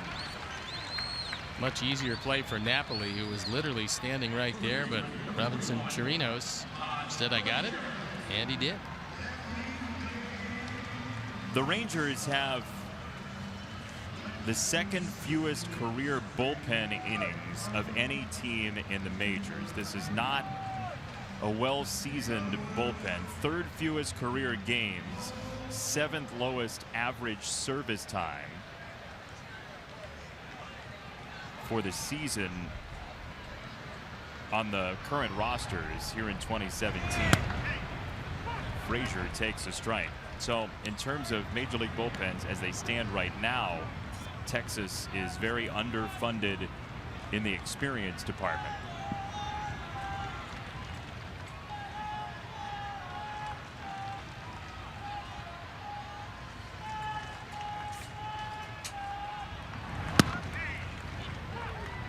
Oh, and 2.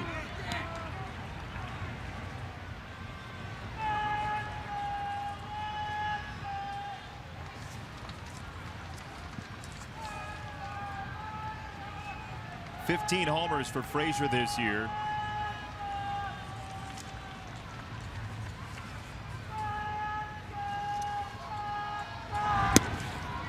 Way outside on the slider. 1 ball and 2 strikes. Rangers bullpen so far has not allowed a hit through 2 innings. Frieri and Bush. One of the problems has been the swing and miss ability in that bullpen, but they've got 4 strikeouts today.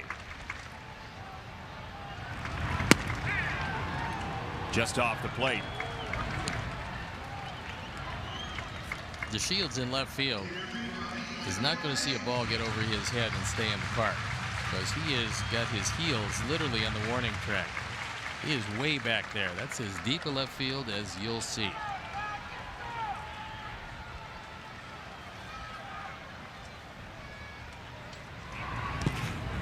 Frazier checked his swing, didn't go. 3-2. Well, Todd leads the team with 42 walks this year, including 1 in the 5th, and Davidson would be next.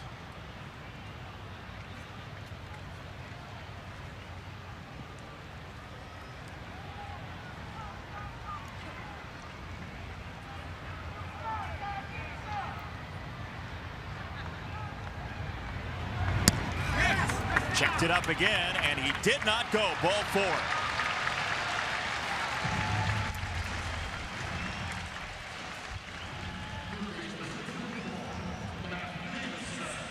Chirinos took a gamble that his young right-hander would get the ball over the plate.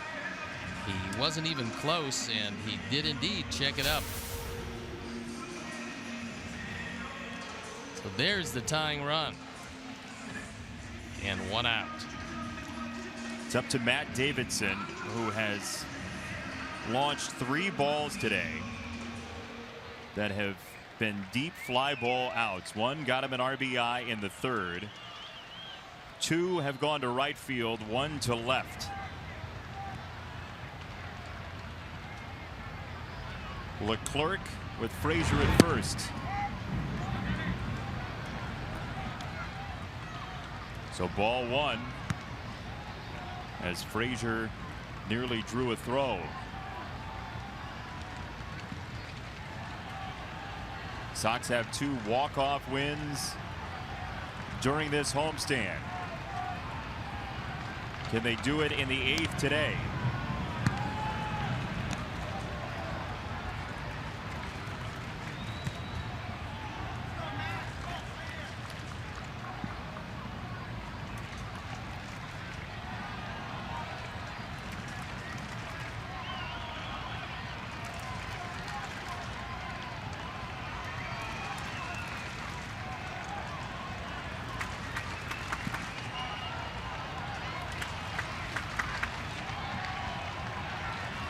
Frazier at first, 1 down.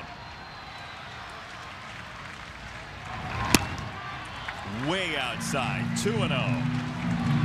And now you run the risk of having to throw Matt Davidson something good. And though he's missed a couple of pitches the past week and a half during this stretch that were down the middle, he has for the year really damaged some pitchers on 2-0 and on good balls to hit.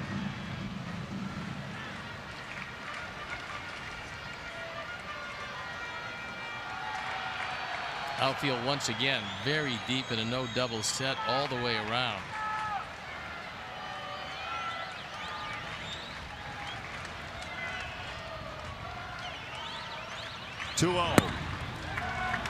Down, 3 balls, no strikes.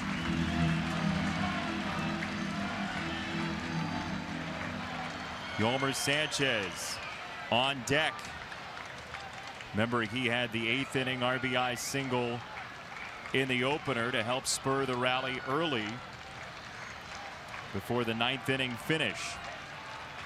Green light. Yep. He takes a strike. 96. Just above the knee on the inside corner. Not what he was looking for, even if he decided to take a swing at it. That would not be the pitch.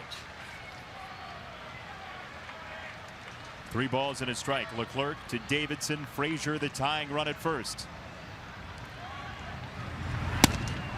3-2.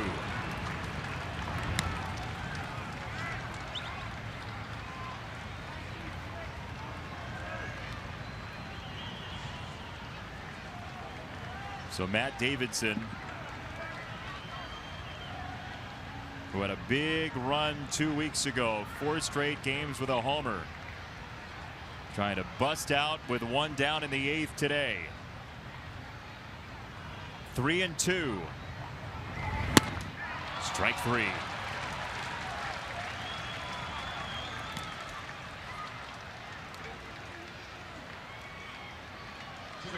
He went away from the slider for 3 straight pitches and he struck him out. A lot of life on that fastball. Threw it in a perfect spot.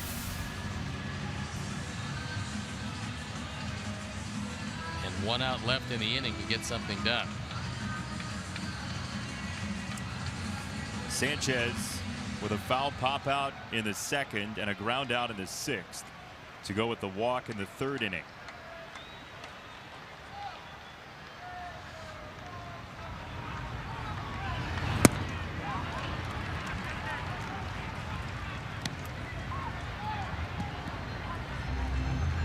Think about having Frazier go at first here. Well, he's trying to get that walking lead, and if he's able to get it, he will take off.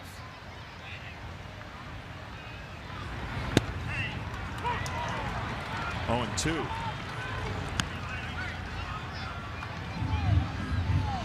That time Todd wasn't even into his lead very much, maybe step and a half as Leclerc was ready to throw. a good pitch to run, anticipating the slider down.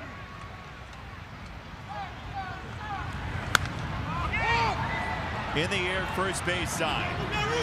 Napoli can't get there. That time from Leclerc, he actually got his slider, but it didn't do much. He's lucky to get away with that. That one stayed inside part of the plate. No depth whatsoever, and Yolmer fouled it off.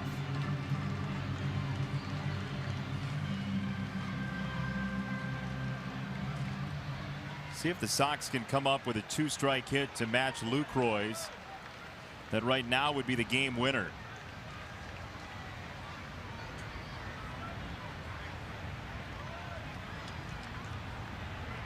Oh, 2.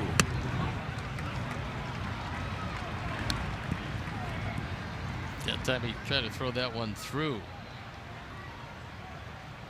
his catcher. Watch Todd trying to get that walking lead. But he's making sure that he's kind of static at first base. At least he has to this point. Breaking ball hit well by Sanchez. And this ball is gone. 2 strikes, 2 out. Yolmer leaves the building, and it's 6-5.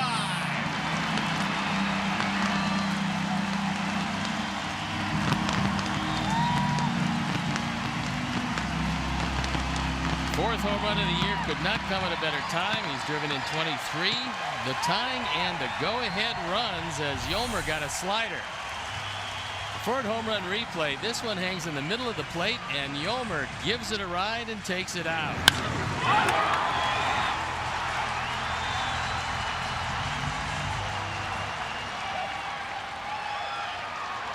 What a shot, what a souvenir to have, and good turnout. With David Robertson already in the game, that's the game winner. Anderson pops it up right at first, but once again the Sox in what could be their final at bat. Strike a bullpen. Yolmer Sanchez on a breaking ball. 6-5.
It's Miller time, brought to you by Miller Lite. Here's our Miller moment, and can it be anything else but the rolling slider?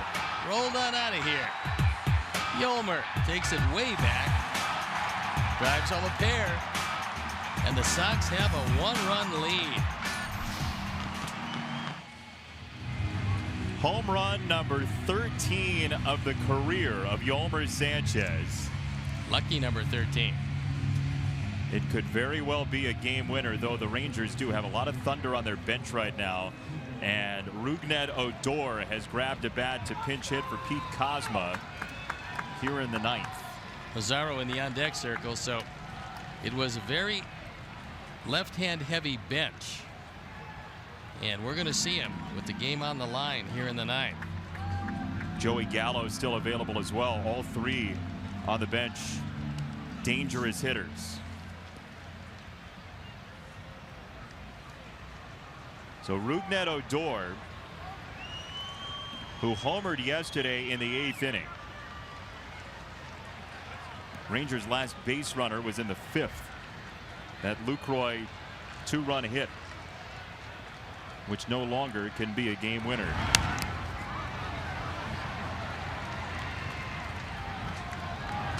To David Robertson, who got the final 2 outs of the 8th, trying to take care of 9, 1, and 2 in the order, but these guys don't look like 9, 1, and 2 typically do. No, pretty good run as a pinch hitter, but the one thing that Odor does do, and that's swinging a lot of pitches out of the zone. If David can get a couple of strikes, he can wipe him out with a curveball in the dirt.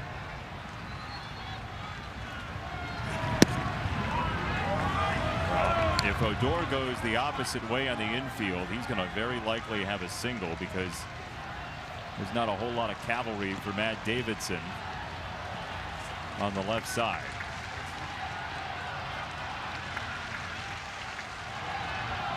One.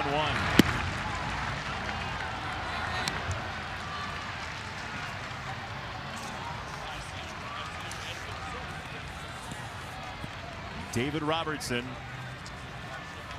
after Swarzak and Canely held him scoreless.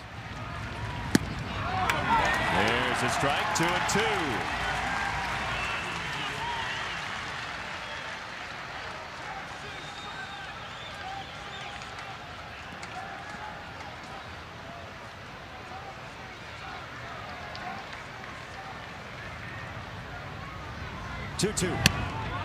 Way up and out. 3 balls, 2 strikes. What is your pleasure on 3 and 2? If he throws him a curveball in the neighborhood, he will strike him out. You prefer it being outside to the outside corner. There it was, third base side, and that's the vacated side. Base hit. He swung at a borderline pitch, doesn't matter, because he trickled it to the left side and he winds up aboard.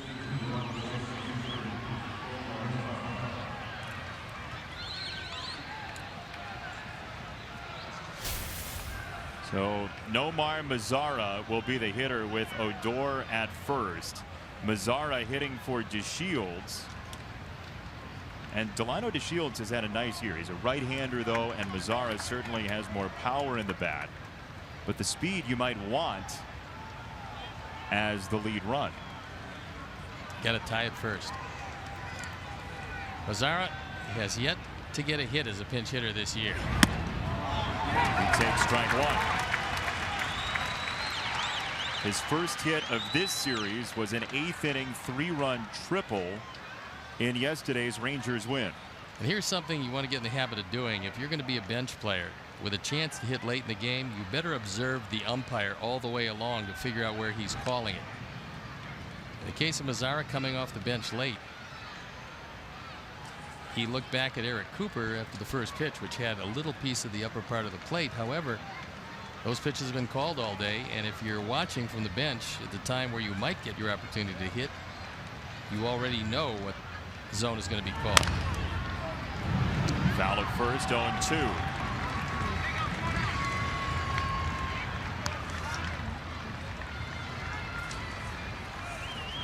Mazara needs a new bat.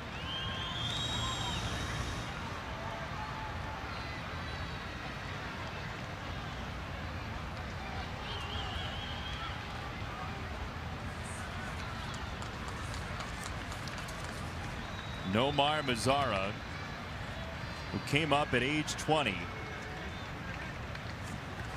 had fallen into a recent slump. Was 2 for his last 20 as he stands in there, but again with the big hit to blow it open yesterday.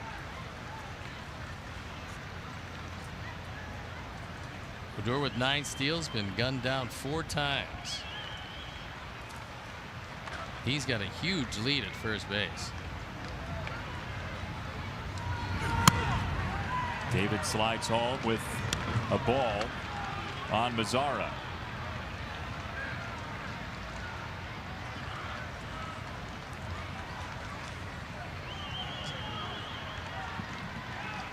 Sox took the lead in the bottom of the 8th on a Yolmer Sanchez 2-out, 2-strike homer. Ground ball to first base. Frazier spins it to second and chokes off the runner. Odor is out. One of the big advantages when you shift a third baseman to first base is the fact that he's got a major league third baseman's arm. And Todd Frazier guns it across to get a very speedy Odor at second base. Good solid throw. He's got supreme confidence in his arm, and he cut down the lead man. Good play by Todd Frazier. So it's Mazzara at first and Shin-Soo Choo, who's 2 for 4 today, with a pull side single in the 5th and an infield single the opposite way in the 3rd. Double play ends it. Ball 1.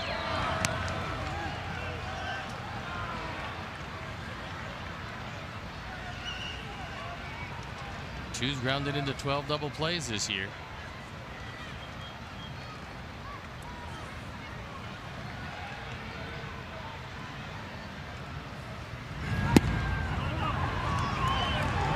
Called ball 2.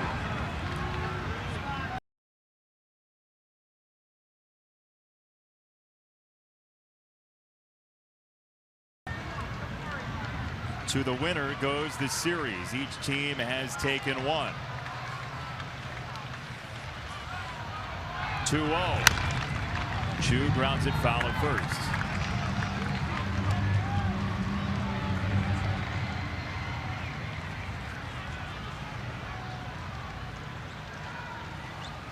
Both starters will get no decisions. Tyson Ross and Jose Quintana.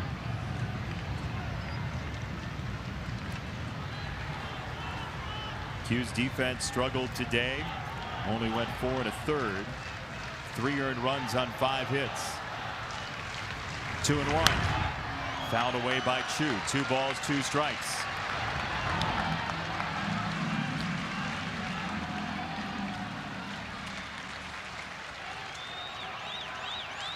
For the skipper and the pitching coach, the flight will be much smoother with a victory for David Robertson.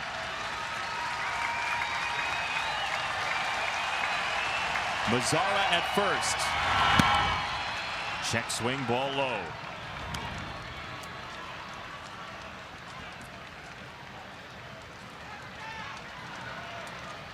Elvis Andrus, the very dangerous Rangers shortstop, next.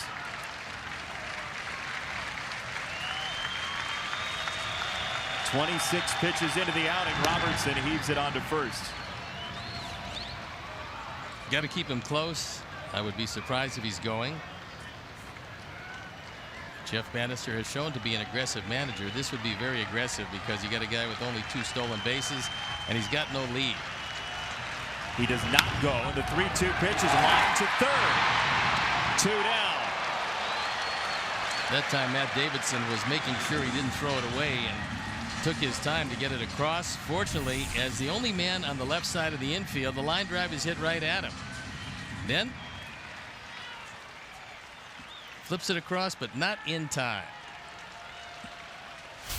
So it's a good thing Bannister didn't run with him, because otherwise it's on the way to the plane. That is a major shift beater right there, and Davidson happened to be in the area. So it's Elvis Andrus, and Joey Gallo will pinch run for Mazzara. Now you're at the point where you're not going to need the left-hander with Andrus, Beltre behind him. But this is when he comes on a pinch run. Strike 1.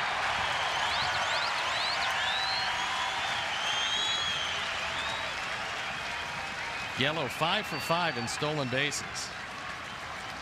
So you got to make sure you're holding him close.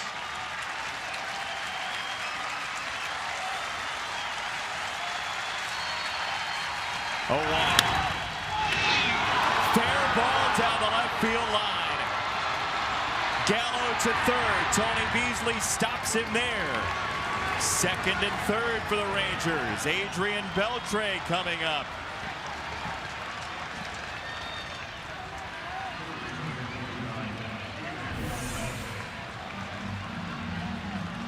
Took that one right down the line.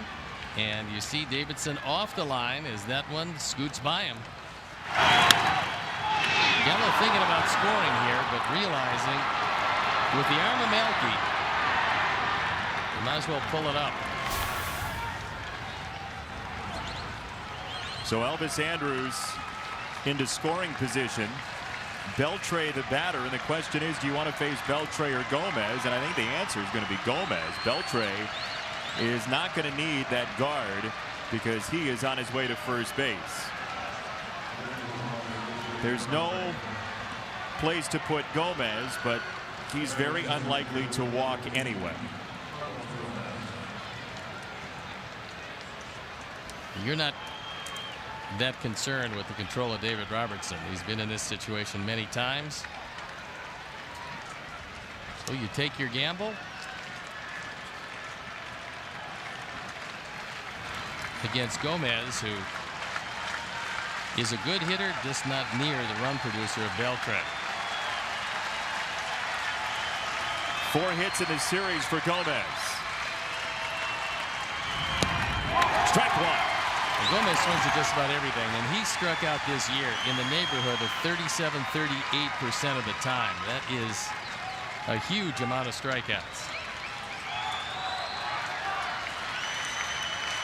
One more home game before the All-Star break.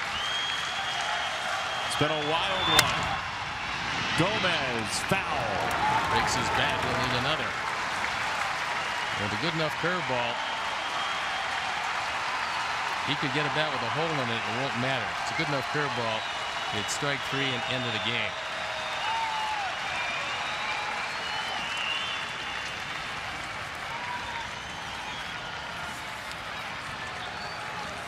Quick meeting at the mound. 2 strikes on Gomez. The 2 big hits in this game have come with 2 strikes and 2 out. Well, now Kevin Smith has got to be careful, because anything even remotely down, you better sell out and smother it. 2 strikes. He got him swinging. Smith goes to the plate. Game over. A manic finish to a zany game, and the Sox get a 6-5 win. David Robertson went an inning and 2/3, and Ricky Renteria brought him in at the perfect time because he brought him in to keep the 1-run deficit. Tommy Kahnle had thrown well. Robertson needed some work, and also bring him in the 8th. He got out of the 8th, and obviously Yolmer came on with a 2-run homer, and then you had your closer in a situation where he could win the ball game, not only for himself but for the team. He was able to do just that. The curveball ended it, and a good job by Kevin Smith of smothering the last curveball in the dirt and making sure with the head-first dive it was game over and on to Oakland. A game that was played for the most part under a blue sky, for some of it under a big top, goes to the Sox 6-5. For our producer Keon Dolachahi, our director Jim Angio, associate producer Denny Blunt, tech manager Mark Harper, and the executive producer Jim Corno Jr. He's Steve Stone. I'm Jason Benetti. For our entire crew, so long from Guaranteed Rate Field in Chicago. Coming up next, Subaru Postgame Live featuring Yolmer Sanchez with Sierra Santos. Stay tuned for that. Sox win the series. You've been watching Chicago White Sox baseball on CSN.